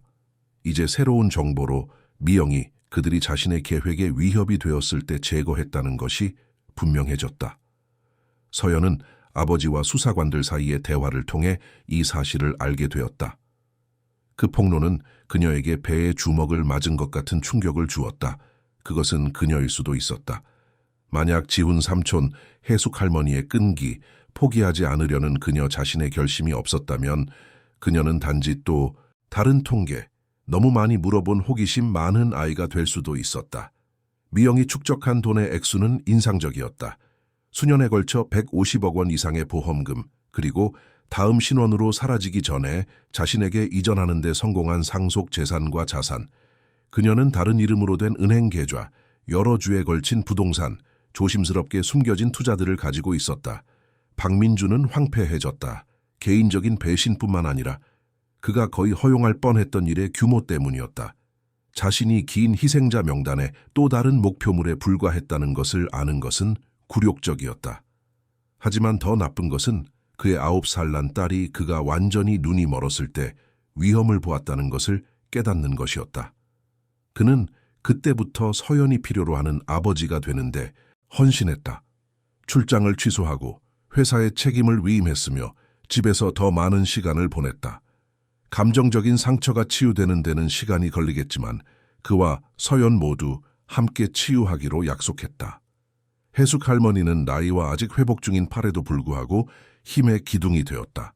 그녀는 긴 인생에서 많은 폭풍우를 이겨냈고 이것은 단지 또 다른 하나일 뿐이었다.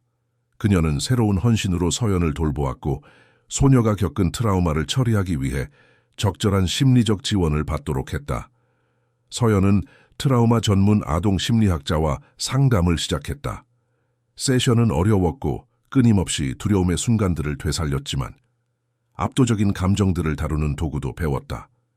심리학자는 그녀의 용기가 아버지뿐만 아니라 잠재적으로 미영의 미래 희생자가 될 수 있었던 많은 다른 사람들도 구했다고 확신시켜 주었다. 한편 재판 준비가 진행되었다. 주 검찰은 연방 검사들과 협력하여 미영의 모든 범죄를 포괄하는 사건을 구축했다. 그것은 여러 관할권의 증거, 수십 명의 증인들의 증언, 광범위한 법의학 분석을 포함하는 복잡한 과정이었다. 서연의 녹음 문제는 법적 논쟁의 중심점이 되었다. 미영의 변호인인 공격적인 홍지영 변호사는 녹음이 동의 없이 미성년자에 의해 이루어졌기 때문에 증거로 채택될 수 없다고 주장했다. 더욱이 그것은 불법적으로 획득되었으며 그로부터 파생된 어떤 증거도 사건에서 배제되어야 한다고 주장했다. 사건을 담당한 윤서진 검사는 녹음이 채택되도록 지칠 줄 모르고 싸웠다. 그녀는 이것이 임박한 위험으로부터 아버지를 보호하려는 아이의 시도였으며 이전에 위협 상황이 있었고 노금이 사망을 피하는 데 결정적이었다고 주장했다. 그것은 해결되기 전에 여러 심급을 거쳐야 할 복잡한 법적 싸움이었다. 그 기간 동안 서연은 윤서진 검사를 개인적으로 만났다. 검사는 45세의 여성으로 짧은 검은 머리와 거짓말을 꿰뚫어 보는 듯한 날카로운 눈을 가졌다. 그녀는 자신도 두 아이의 엄마였고 서연이 겪은 일을 본능적으로 이해했다. 그녀는 소녀에게 미영이 자신의 범죄에 대해 책임을 지도록 최선을 다할 것이라고 약속했다. 윤서진은 결정적인 동맹이 되었다.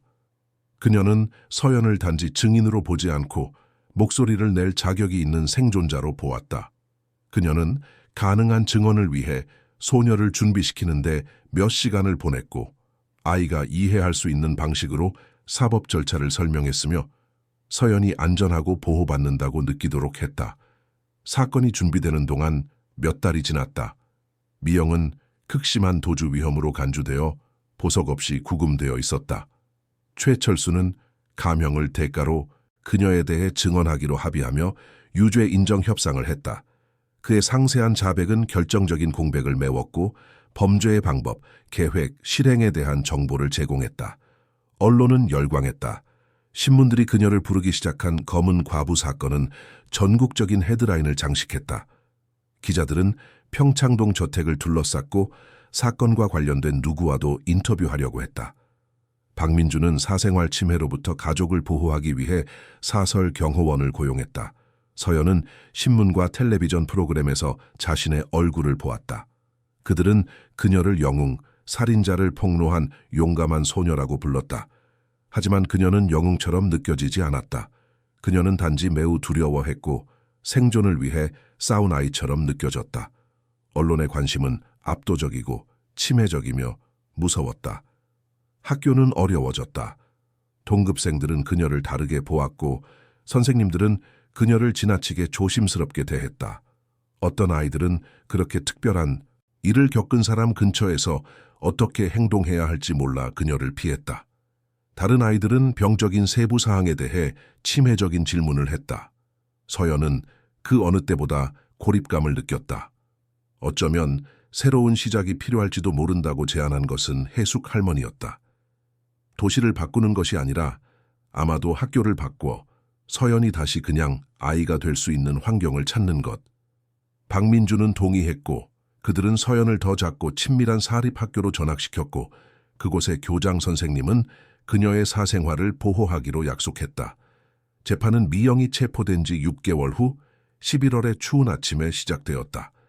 법정은 만원이었고 기자들은 가능한 모든 좌석을 차지했으며 카메라는 모든 순간을 포착하기 위해 전략적으로 배치되었다. 그것은 그해 가장 기대되는 재판 중 하나였고 모두가 그토록 많은 사람을 속인 여자의 몰락을 목격하고 싶어 했다. 서연은 희생자 가족을 위해 예약된 첫 줄에 박민준과 해숙 할머니 사이에 앉아 참석했다.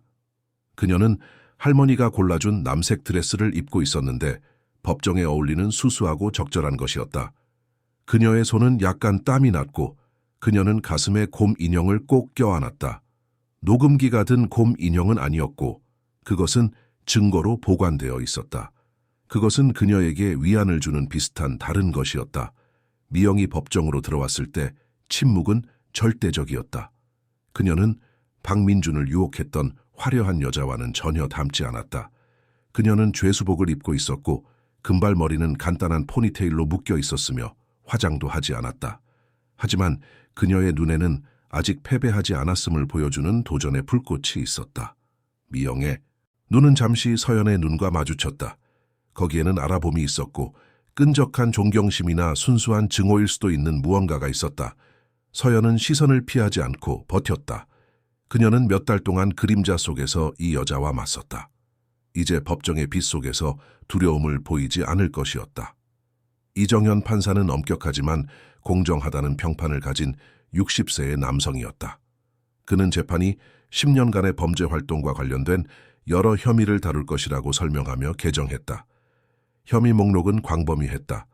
가중처벌이 적용되는 살인 혐의 8건, 미성년자 사망과 관련된 혐의 2건, 보험 사기, 문서 위조, 박민준에 대한 살인 미수, 서연과 해숙 할머니에 대한 위협.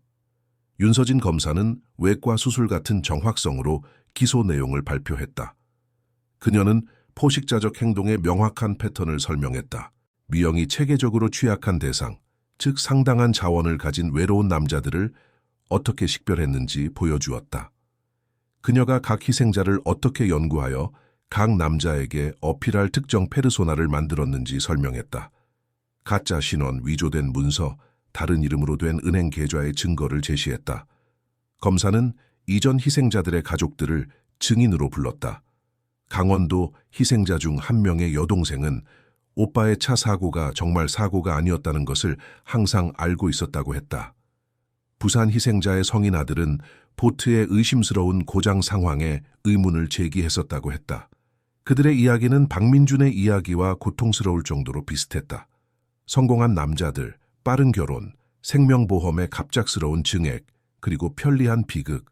미영의 변호인인 홍지영 변호사는 반론에서 강력했다. 그녀는 결혼을 부인하지 않았고 보험을 부인하지 않았다. 하지만 그녀는 미영을 비극적인 상황의 희생자로 묘사했다. 그녀는 미영이 각 남자를 진정으로 사랑했으며 사고는 바로 그것, 끔찍한 우연이었다고 주장했다. 그녀는 미영이 자신을 진정으로 사랑했던 남편들로부터 상속받아 운이 좋았던 아름다운 여성이기 때문에 박해받고 있다고 암시했다. 증거의 양을 고려할 때 터무니없는 이야기였지만 홍 변호사는 인상적인 확신을 가지고 그것을 제시했다. 그녀는 모든 증거를 공격했고 모든 증인을 신문했으며 가능한 곳에 의심을 만들었다. 그것이 그녀의 일이었고 그녀는 무서운 능력으로 그것을 해냈다. 최철수는 재판 2주차에 증언했다. 그는 쇠사슬에 묶인 채 법정에 들어왔고 바닥을 쳐다보는 망가진 남자였다. 그의 증언은 미영의 변화에 치명적이었다. 그는 그녀가 자신을 어떻게 모집했는지, 각 사고를 얼마나 세심하게 계획했는지, 그녀가 그의 서비스에 대해 얼마나 관대하게 지불했는지 상세히 설명했다. 그는 박민준에 대한 계획을 포함하여 자신이 참여했던 4가지 다른 작전을 묘사했다. 미영은 그를 거의 감추지 않은 증오심으로 지켜보았다. 홍 변호사가 그를 신문할 기회를 가졌을 때 그녀는 그의 신뢰성을 맹렬하게 공격했다. 그녀는 그를 감형을 받기 위해 이야기를 지어내는 범죄자로 묘사했다.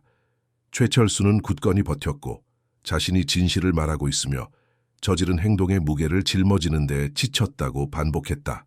서연의 녹음 문제는 마침내 3주차에 법정에 올랐다. 판사는 사전 심리에서 특별한 상황을 고려하여 녹음이 증거로 채택될 수 있다고 결정했다. 변호인단은 항소했지만 결정은 유지되었다. 서연은 그 소식을 들었을 때 엄청난 안도감을 느꼈다. 그녀의 목소리가 들릴 것이었다.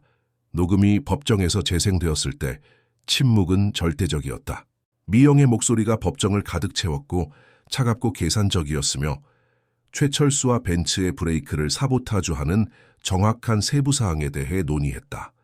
그녀는 보험, 보장 범위, 경찰이 어떻게 해석할지에 대해 이야기했다. 그녀는 마치 상업거래를 논의하는 것처럼 이전 희생자들을 무심하게 언급했다. 서연은 들으면서 배심원들의 얼굴을 관찰했다. 충격, 공포, 혐오감을 보았다. 그 녹음을 듣고 미영이 정확히 누구인지 이해하지 않을 방법은 없었다. 가면은 완전히 벗겨졌다. 하지만 홍 변호사는 포기하지 않았다. 그녀는 녹음의 진위성에 의문을 제기했고 편집되거나 조작되었을 수 있다고 암시했다. 그녀는 법의학 분석의 이의를 제기하기 위해 자신의 전문가들을 데려왔다. 그녀는 목소리가 미영의 것이더라도 단어들이 문맥에서 벗어났을 수 있으며 그녀가 영화 대본 허구의 이야기를 논의하고 있었을 수도 있다고 주장했다. 그것은 절박한 변호였지만 변호사는 무엇이든 시도해야 했다. 미영은 수십 년의 징역, 아마도 종신형에 직면해 있었다. 모든 가능한 도구로 싸우는데 이를 것이 없었다. 박민준은 4주째 증언했다.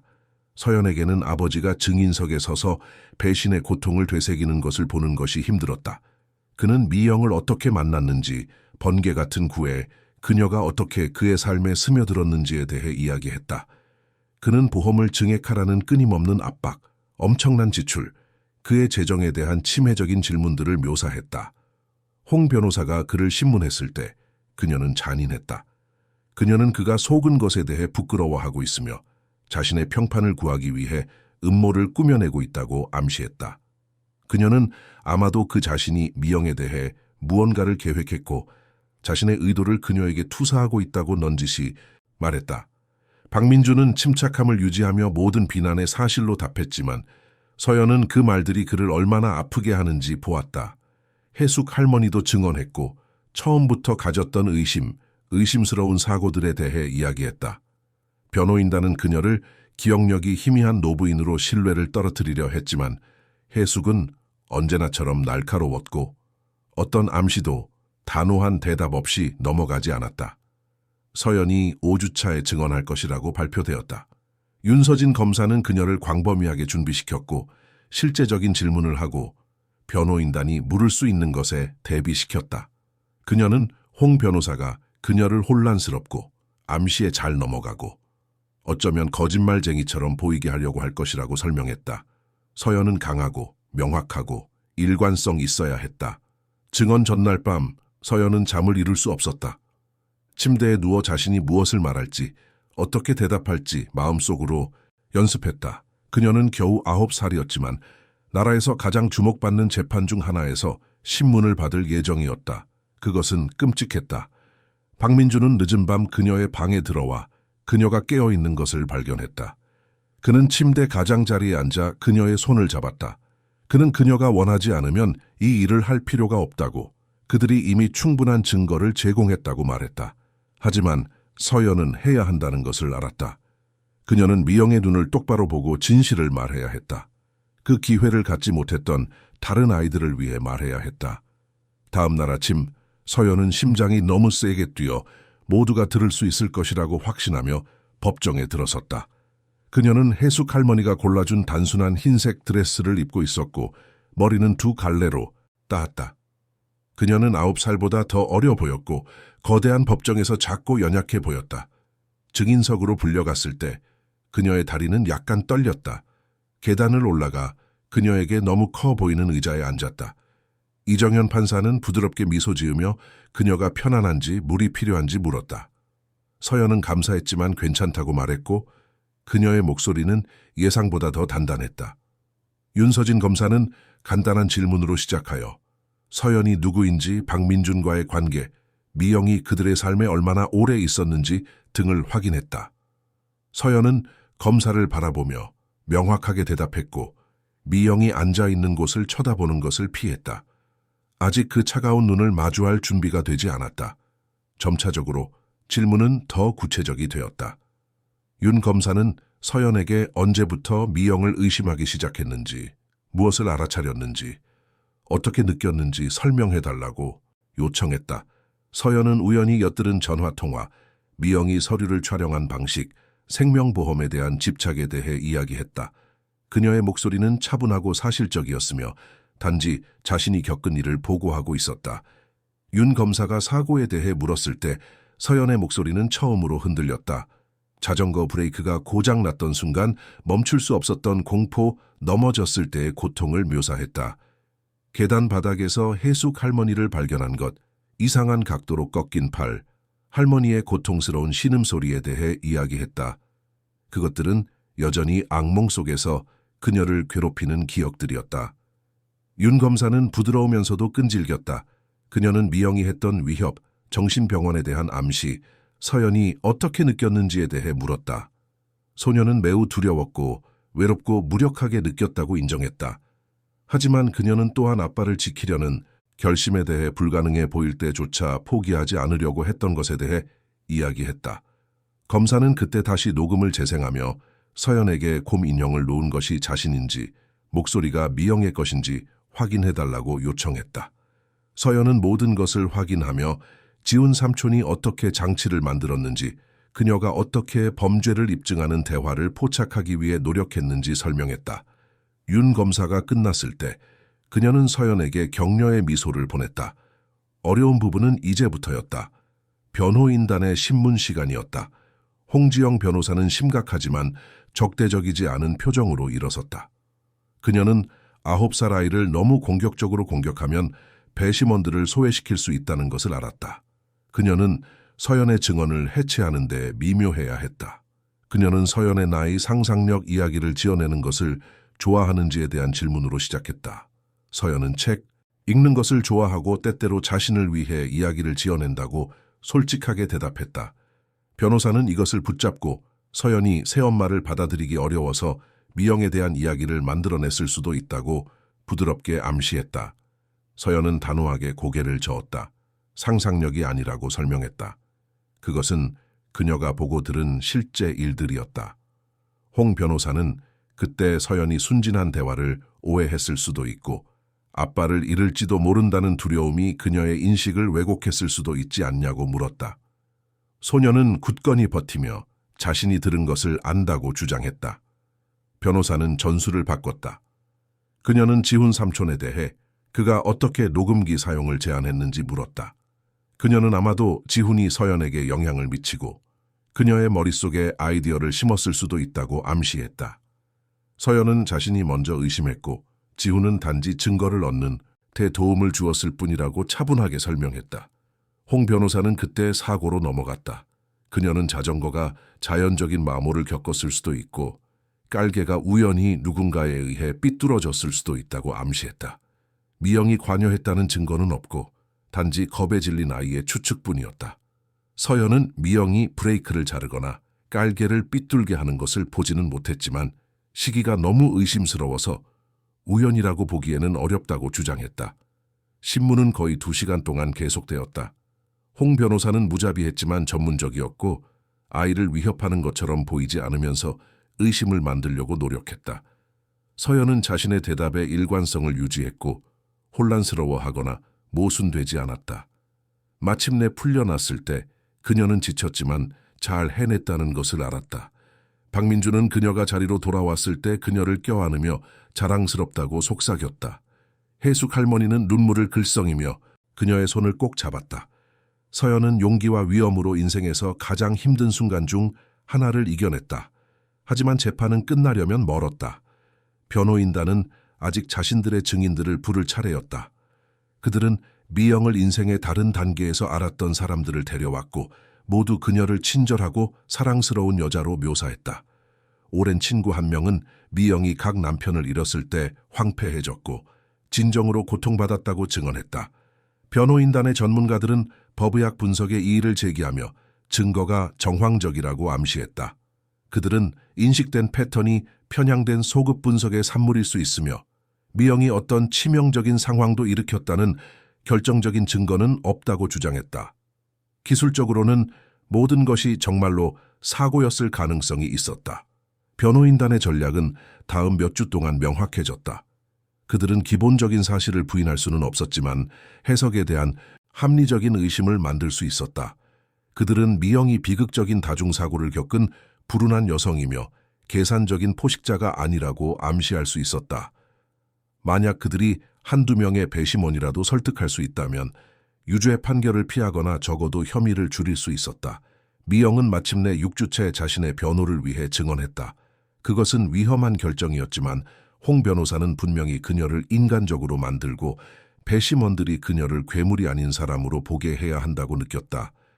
미영은 수수한 옷을 입고 증인석에 올랐고 보석도 없이 머리는 얼굴 주위로 풀어헤쳐 그녀를 연약하게 보이게 했다. 그녀의 연기는 대단했다. 그녀는 잃어버린 각 남편에 대해 이야기하며 울었고 그들을 비극적으로 자신에게서 앗아간 진정한 사랑으로 묘사했다. 그녀는 어떤 치명적인 상황도 계획했다는 것을 단호하게 부인했다. 녹음된 대화는 그녀는 흐느끼며 주장했다. 그녀가 또 다른 사랑하는 사람을 잃을지도 모른다는 끊임없는 두려움을 처리하는 방법으로 최철수와 논의했던 병적인 환상이었다.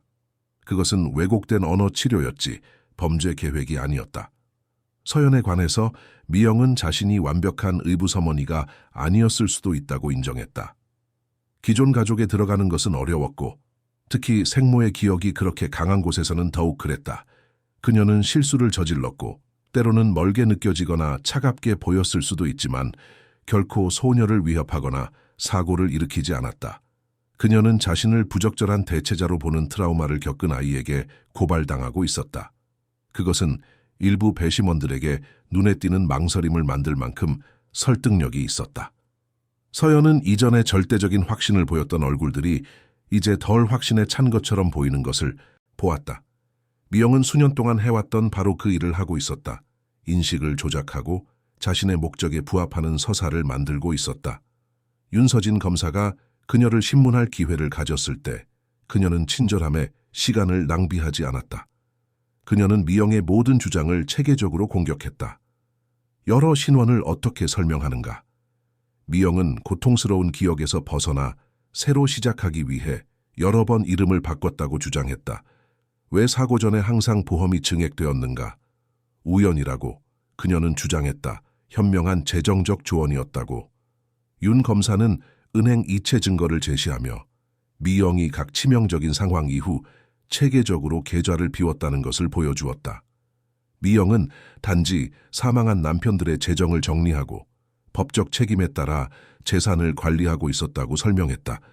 모든 비난에 대해 그녀는 준비된 설명을 가지고 있었다. 하지만 그때 윤 검사는 녹음을 다시 재생하며 미영이 구체적으로 이전 희생자들을 언급하는 부분, 어떤 치료적 환상을 넘어선 세부 사항으로 방법을 묘사하는 부분에 초점을 맞췄다. 미영은 기계적 사보타주에 대한 정확한 기술적 세부 사항을 어떻게 아는지 설명하는가? 그녀는 실제 사고와 정확히 일치하는 특정 날짜와 장소를 언급하는 것을 어떻게 설명하는가? 미영은 처음으로 망설였다. 그녀의 고통받는 미망인의 가면이 순간적으로 미끄러져 그 아래에 더 단단한 무언가를 드러냈다.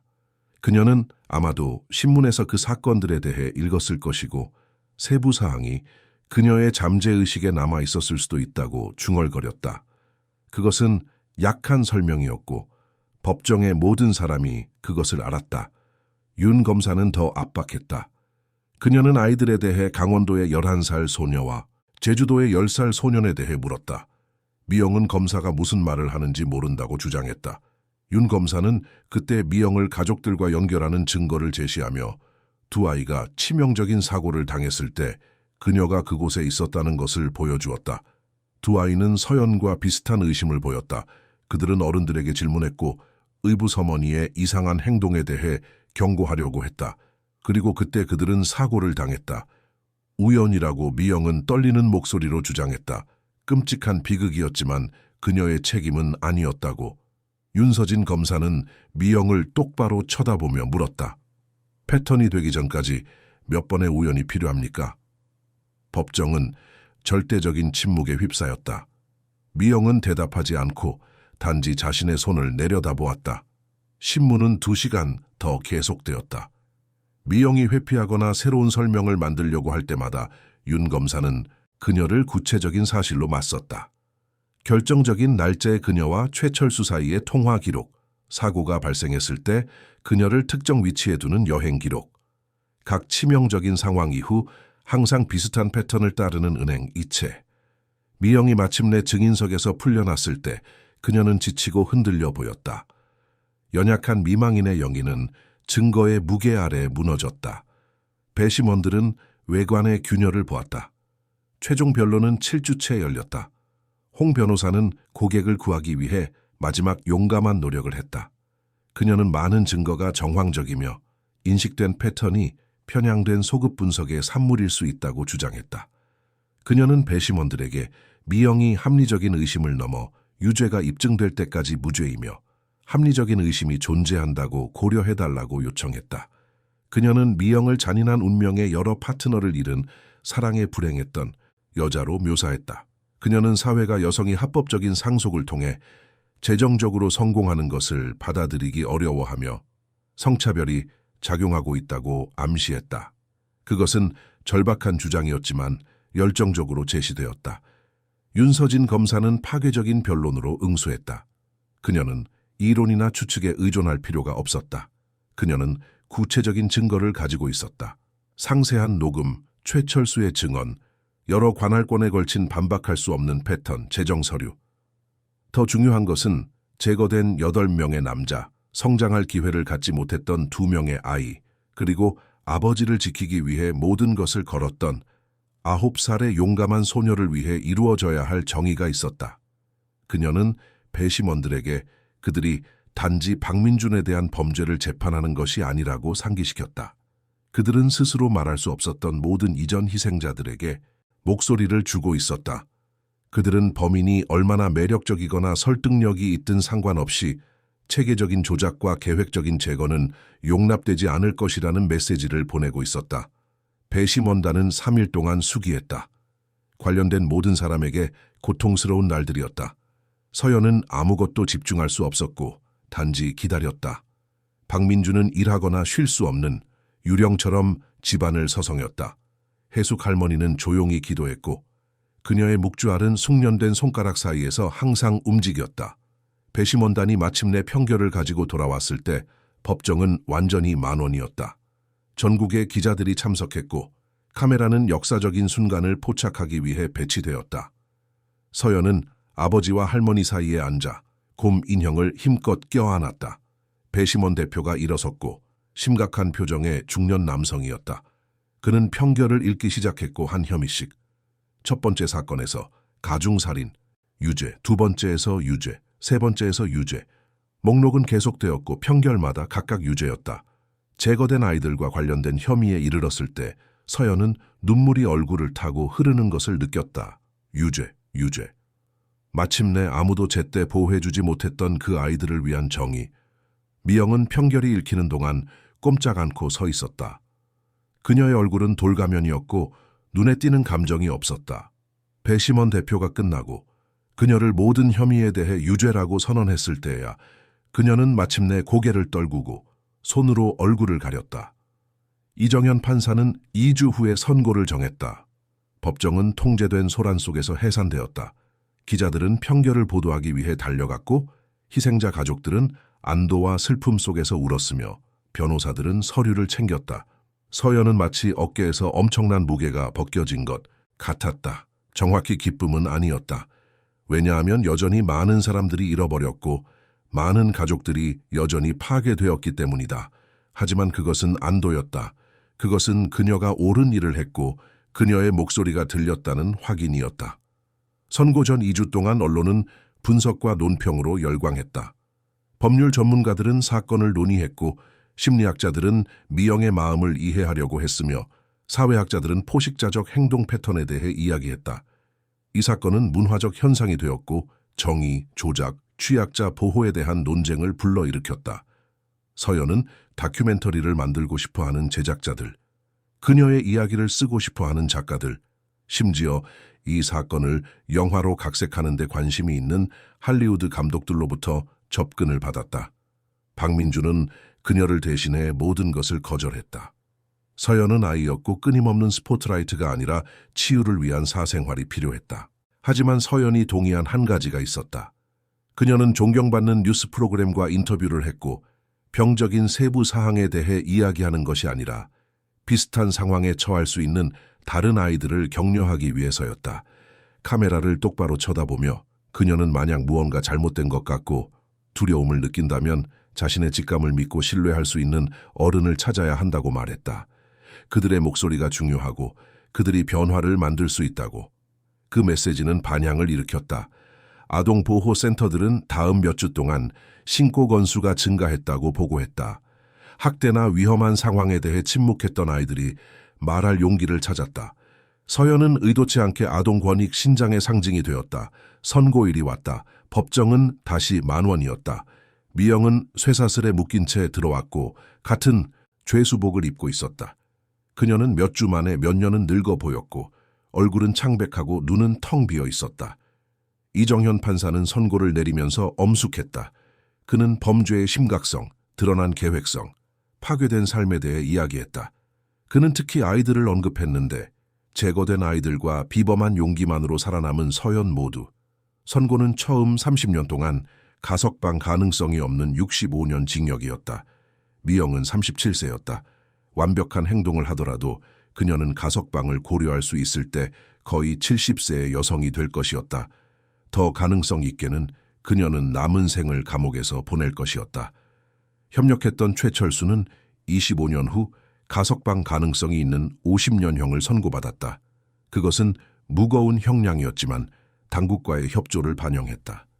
미영이 끌려갈 때 그녀는 마지막으로 뒤를 돌아보았다. 그녀의 눈은 서연의 눈과 마주쳤다. 더 이상 도전은 없었고 단지 씁쓸한 인정만이 있었다. 9살 소녀가 그녀의 파멸이었다. 그녀의 모든 지능, 모든 세심한 조작이 침묵하기를 거부한 아이에게 패배했다. 재판 후의 삶은 느린 재건의 과정이었다. 그토록 많은 두려움과 긴장의 무대였던 평창동 저택은 다시 집이 되어야 했다.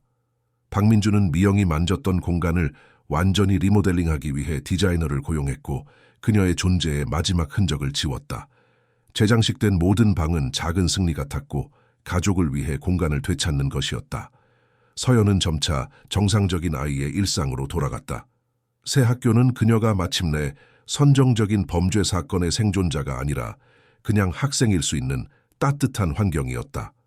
그녀는 검은 과부 사건의 소녀가 아니라 먼저 서연으로 아는 친구들을 사귀었다. 그들은 병적인 호기심이 아니라 공유된 관심사에 기반한 우정이었다. 상담은 일주일에 2번 계속되었다. 심리학자는 서연이 겪었던 두려움뿐만 아니라 재판 후에 생긴 복잡한 죄책감을 처리하는 데 도움을 주었다. 서연은 살아남지 못한 다른 아이들에 대해 생각하며 자신이 무언가 다르게 더 빨리 할 수 있었을까 자문했다. 치료사는 그녀가 아이였고 필요했던 것 이상을 했으며 미영의 행동에 대한 책임이 없다고 부드럽게 확신시켜 주었다. 해숙 할머니는 팔 골절에서 완전히 회복되었지만 추운 날씨는 여전히 가끔 아프다고 말했다. 그녀는 서연과 더욱 가까워졌고 두 사람은 상호 생존에서 단련된 유대감을 공유했다. 그들은 정원에서 함께 오후를 보냈고 할머니는 손녀에게 식물과 꽃에 대해 가르쳐주고 일반적인 삶과 특별하지 않은 것에 대해 이야기했다. 박민주는 아버지이자 사업가로서 변모했다. 그는 민준테크에서 더 많은 책임을 위임했고 그가 전략적 방향에 집중하는 동안 일상적인 운영을 관리할 유능한 CEO를 고용했다. 이것은 그에게 집에서 더 많은 시간, 서연의 삶에 더 많은 존재감을 주었다. 그들은 의식을 만들었다. 매일 함께 아침 식사, 예외 없는 가족 저녁 식사, 공동 활동에 전념하는 주말. 그는 또한 그들이 겪은 트라우마의 유산이 될 프로젝트에 헌신했다. 그의 재산의 일부를 사용하여 박민주는 아동 보호와 학대나 위험 상황에 처한 아이들을 지원하는 데 초점을 맞춘 재단을 설립했다. 그녀의 허락을 받아 이름 붙여진 서연 재단은 목소리가 들리지 않는 아이들을 위해 법적 자원, 심리적 지원, 옹호를 제공했다. 서연은 자신의 나이에 맞는 방식으로 재단에 참여했다. 그녀는 인식 개선 캠페인에 참여했고 아이들이 무언가 잘못되었을 때 말하도록 격려하는 메시지를 녹음했다. 그녀의 이야기는 조심스럽고 적절한 방식으로 전달되어 다른 아이들에게 힘을 실어주는 도구가 되었다. 선고 6개월 후 서연은 예상치 못한 초대를 받았다. 존경받는 제작사가 이 사건에 대한 다큐멘터리를 만들고 싶어 했는데 선정적인 측면이 아니라 그것이 드러내는 시스템적인 문제에 초점을 맞추고 싶어 했다. 미영과 같은 포식자들이 어떻게 활동하는지, 왜 그들을 발견하기 어려운지, 취약자를 더 잘 보호하는 방법. 그들은 서연이 참여하기를 원했지만 그녀가 편안하게 느낄 경우에만. 박민주는 결정을 전적으로 그녀에게 맡겼다. 서연은 그것에 대해 깊이 생각했다. 한편으로는 모든 것을 과거에 묻고 앞으로 나아가고 다시는 미영에 대해 이야기하고 싶지 않았다. 하지만 다른 한편으로는 자신의 이야기가 실질적인 변화를 만들 수 있다는 것을 인식했다. 생명을 구할 수 있었다. 그녀는 엄격한 조건에 동의했다. 그녀의 경험에 대한 극적인 재현 없음, 오락을 위한 그녀의 트라우마 착취 없음, 단지 그녀가 배운 것에 대한 정직한 인터뷰, 경고 신호에 대한 교육 자료, 다른 가족들을 도울 수 있는 정보. 제작사는 모든 조건에 동의했다. 8개월 후 개봉된 다큐멘터리는 존중하고 유익한 접근 방식으로 찬사를 받았다. 서연은 단지 짧게 등장하여 직감을 믿고 도움을 구하는 중요성에 대해 차분하게 이야기했다. 초점은 선정적인 세부 사항이 아니라 더 넓은 교훈에 있었다. 그것은 상을 받았고 전국의 교육 프로그램에서 사용되었다. 한편 미영에 대한 간헐적인 소식이 들려왔다. 그녀는 경기도 외곽의 최고보안 교도소에서 형을 살고 있었다. 보도에 따르면 그녀는 고립되어 지냈고 다른 수감자들과 별로 교류하지 않았다. 일부 법의학 심리학자들이 연쇄 포식자 행동에 대한 연구를 위해 그녀를 인터뷰하고 싶어 했지만 그녀는 모든 요청을 거부했다. 그녀는 분석보다 침묵을 선호했다. 다른 교도소에 있는 최철수는 분명히 종교를 찾았다. 그는 박민준의 가족에게 사과 편지를 썼고 용서를 기대하지는 않았지만 어쨌든 그것을 제안했다. 박민준은 응답하지 않기로 결정하기 전에 편지를 오랫동안 고려했다. 어떤 상처는 단순한 화해의 제스처로는 너무 깊었다. 미영의 이전 희생자들 중 일부의 가족들이 박민준에게 연락했다. 그들은 비공식적인 지원 그룹을 형성했고 경험을 공유하고 서로가 상실을 처리하는 데 도움을 주었다. 박민준은 그들이 설립한 추모비에 관대하게 기부했고 제거된 사람들을 기렸다. 재판 1년 후 맑은 가을날 시청에서 특별한 행사가 열렸다.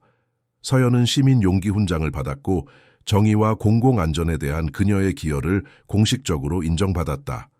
그녀는 해숙 할머니가 그 행사를 위해 특별히 만들어준 파란색 드레스를 입고 있었고 시장이 그녀의 목에 훈장을 걸어줄 때 그녀의 손은 약간 떨렸다.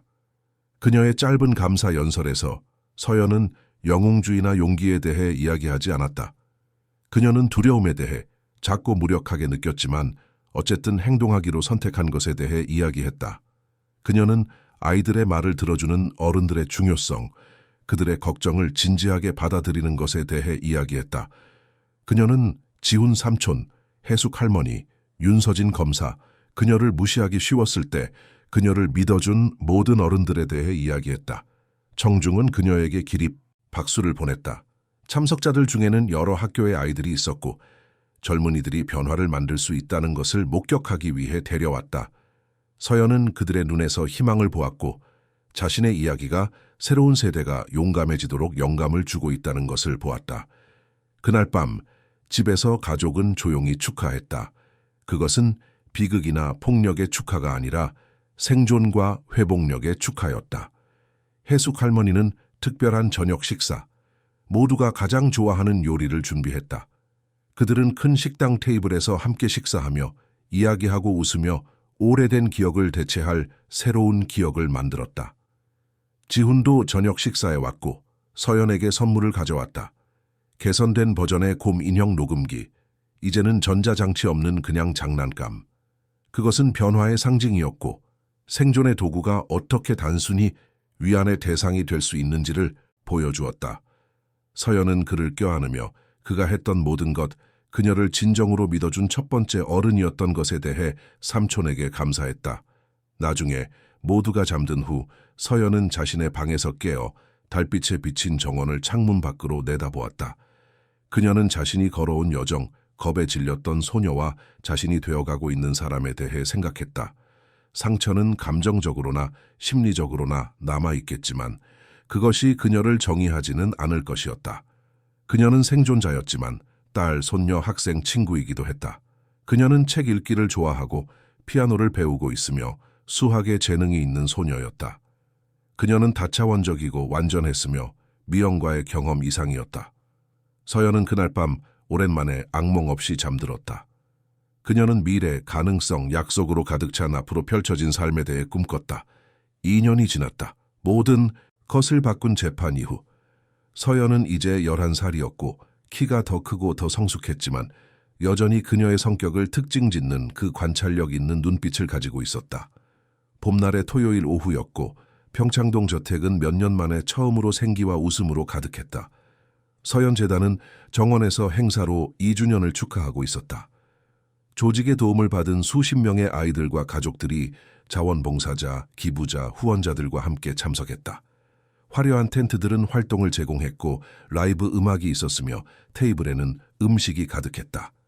박민준은 미영을 만나기 전에는 느껴보지 못했던 방식으로 진정으로 행복해하며 하객들 사이를 오갔다. 민준테크는 새로운 경영진 아래 기하급수적으로 성장했고 그를 자선 활동과 가족에 집중할 수 있도록 해방시켜 주었다. 그는 아동보호 기술에 특별한 관심을 갖게 되었고 아이들이 안전하고 익명으로 학대를 신고할 수 있는 앱과 시스템에 투자했다. 이제 72세가 된 해숙 할머니는 그녀의 이야기에 매료된 아이들 그룹에 둘러싸여 차양 아래에 앉아 있었다. 그녀는 젊은이들과 특별한 재주가 있었고 가장 수줍음 많은 아이들조차 마음을 열게 할 수 있었다. 재단에서의 그녀의 역할은 비공식적이지만 필수적이었고 수십 년의 삶만이 제공할 수 있는 지혜와 위안을 제공했다. 지우는 기술에 관심 있는 10대 그룹에게 자신의 발명품 몇 가지를 시연하고 있었다. 그는 재단의 정규 인물이 되었고 전자공학과 프로그래밍에 대한 워크숍을 제공했다. 원래의 곰 인형 녹음기는 이제 지역 역사 박물관에 있었고 정의와 시민 용기에 대한 전시의 일부였다. 하지만 지우는 아이들에게 그들이 똑똑하고 창의적이며 자신을 보호할 수 있다는 것을 상기시켜주기 위해 여러 개의 작동하지 않는 복제품을 만들어 주었다. 서연은 정원에 설치된 임시 무대에서 연설을 준비하고 있었다. 지난 2년 동안 그녀는 나이에 비해 놀라울 정도로 효과적인 연설가가 되었다. 그녀는 미영에 대해 구체적으로 많이 이야기하지 않았지만 더 넓은 주제에 대해 이야기했다. 직감을 믿는 것, 소통의 중요성, 역경에 직면했을 때의 회복력. 그녀가 연설할 차례가 되었을 때 그녀는 오만함이 아닌 경험에서 오는 자신감을 가지고 무대에 올랐다. 그녀는 다양한 청중을 바라보았다. 여러 형태의 트라우마에서 살아남은 아이들, 위험한 상황에서 자녀를 보호한 부모들, 취약자를 보호하는 데 헌신하는 전문가들. 그녀는 희생자로서가 아니라 두려움에 맞서 행동하기로 선택한 사람으로서의 여정에 대해 이야기했다. 그녀는 들어주고 믿어주고 아이들이 도움을 요청할 때 행동하는 어른들의 중요성에 대해 이야기했다. 그녀는 가족, 삼촌, 검사, 치료사, 그리고 그녀의 곁에 있었던 다른 많은 사람들에 대한 감사를 언급했다. 하지만 무엇보다도 서연은 청중 속의 아이들에게 직접 이야기했다. 그녀는 그들의 목소리가 중요하고 그들의 두려움이 타당하며 안전하다고 느낄 권리가 있다고 말했다. 그녀는 무언가 잘못되었을 때 신뢰할 수 있는 어른을 찾고 그들을 아프게 하는 비밀을 간직하지 말고 처음에는 들어주지 않더라도 끈질기게 행동하라고 격려했다. 그녀가 끝났을 때 청중은 열광적으로 박수쳤다. 서연은 많은 얼굴에서 눈물을 보았지만 그것은 절망의 눈물이 아니라 희망의 눈물이었다. 그녀는 자신에게 손을 흔드는 아이들을 보았고 일부는 재단이 보호와 용기의 상징으로 배포한 곰 인형을 들고 있었다. 행사 후 손님들이 떠나고 정리가 시작될 때 가족은 베란다에 모였다. 해는 주황색과 분홍색 톤으로 지고 있었고 하늘을 장관으로 물들였다. 해숙 할머니는 아이스티를 따랐고 박민주는 하루 만에 처음으로 의자에서 쉬었으며 지우는 행사에서 찍은 사진들을 넘겨보았다. 서연은 아버지 옆에 앉아 그의 어깨에 머리를 기댔다. 박민주는 그녀 주위로 팔을 감싸고 그녀의 머리 꼭대기에 키스했다. 말은 필요 없었다. 그들이 살아남은 모든 것, 잿더미에서 쌓아 올린 모든 것이 그 단순한 가족 평화의 순간에 있었다. 해숙 할머니는 미래에 대해 이야기하기 시작했다. 재단은 다른 주로 확장하고 학교에서 교육 프로그램을 만들고 위험에 처한 아이들을 위한 직통 전화를 설립할 계획이었다. 할 일이 너무 많았고 여전히 보호와 목소리가 필요한 아이들이 너무 많았다. 박민주는 이미 잠재적인 파트너와 자금 조달 전략을 생각하며 동의했다. 지우는 서연이 곰인형 녹음기로 했던 것과 비슷하지만 더 접근하기 쉽고 현대적인 아이들이 위험한 상황을 몰래 기록할 수 있는 모바일 앱을 개발하자고 제안했다. 서연은 흥미롭게 계획을 들었고 때때로 아이만이 가질 수 있는 독특한 관점을 제공했다. 그녀는 어려운 상황에 처한 젊은이들에게 무엇이 효과가 있을지 본능적으로 이해했다. 왜냐하면 그녀가 그곳에 있었기 때문이다. 그녀의 경험은 아무리 고통스러웠더라도 수많은 다른 사람들을 돕는 도구가 되었다. 그날 밤 잠자리에 들 준비를 하면서 서연은 거울에 비친 자신의 모습을 보았다. 그녀는 여전히 가끔 악몽을 꾸고 여전히 문 잠금 장치를 2번 확인하며 여전히 겪은 트라우마에 보이지 않는 상처를 지니고 있는 11살 소녀를 보았다.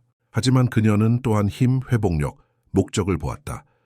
그녀는 때때로 수 킬로미터 떨어진 곳에 갇힌 미영에 대해 생각했다.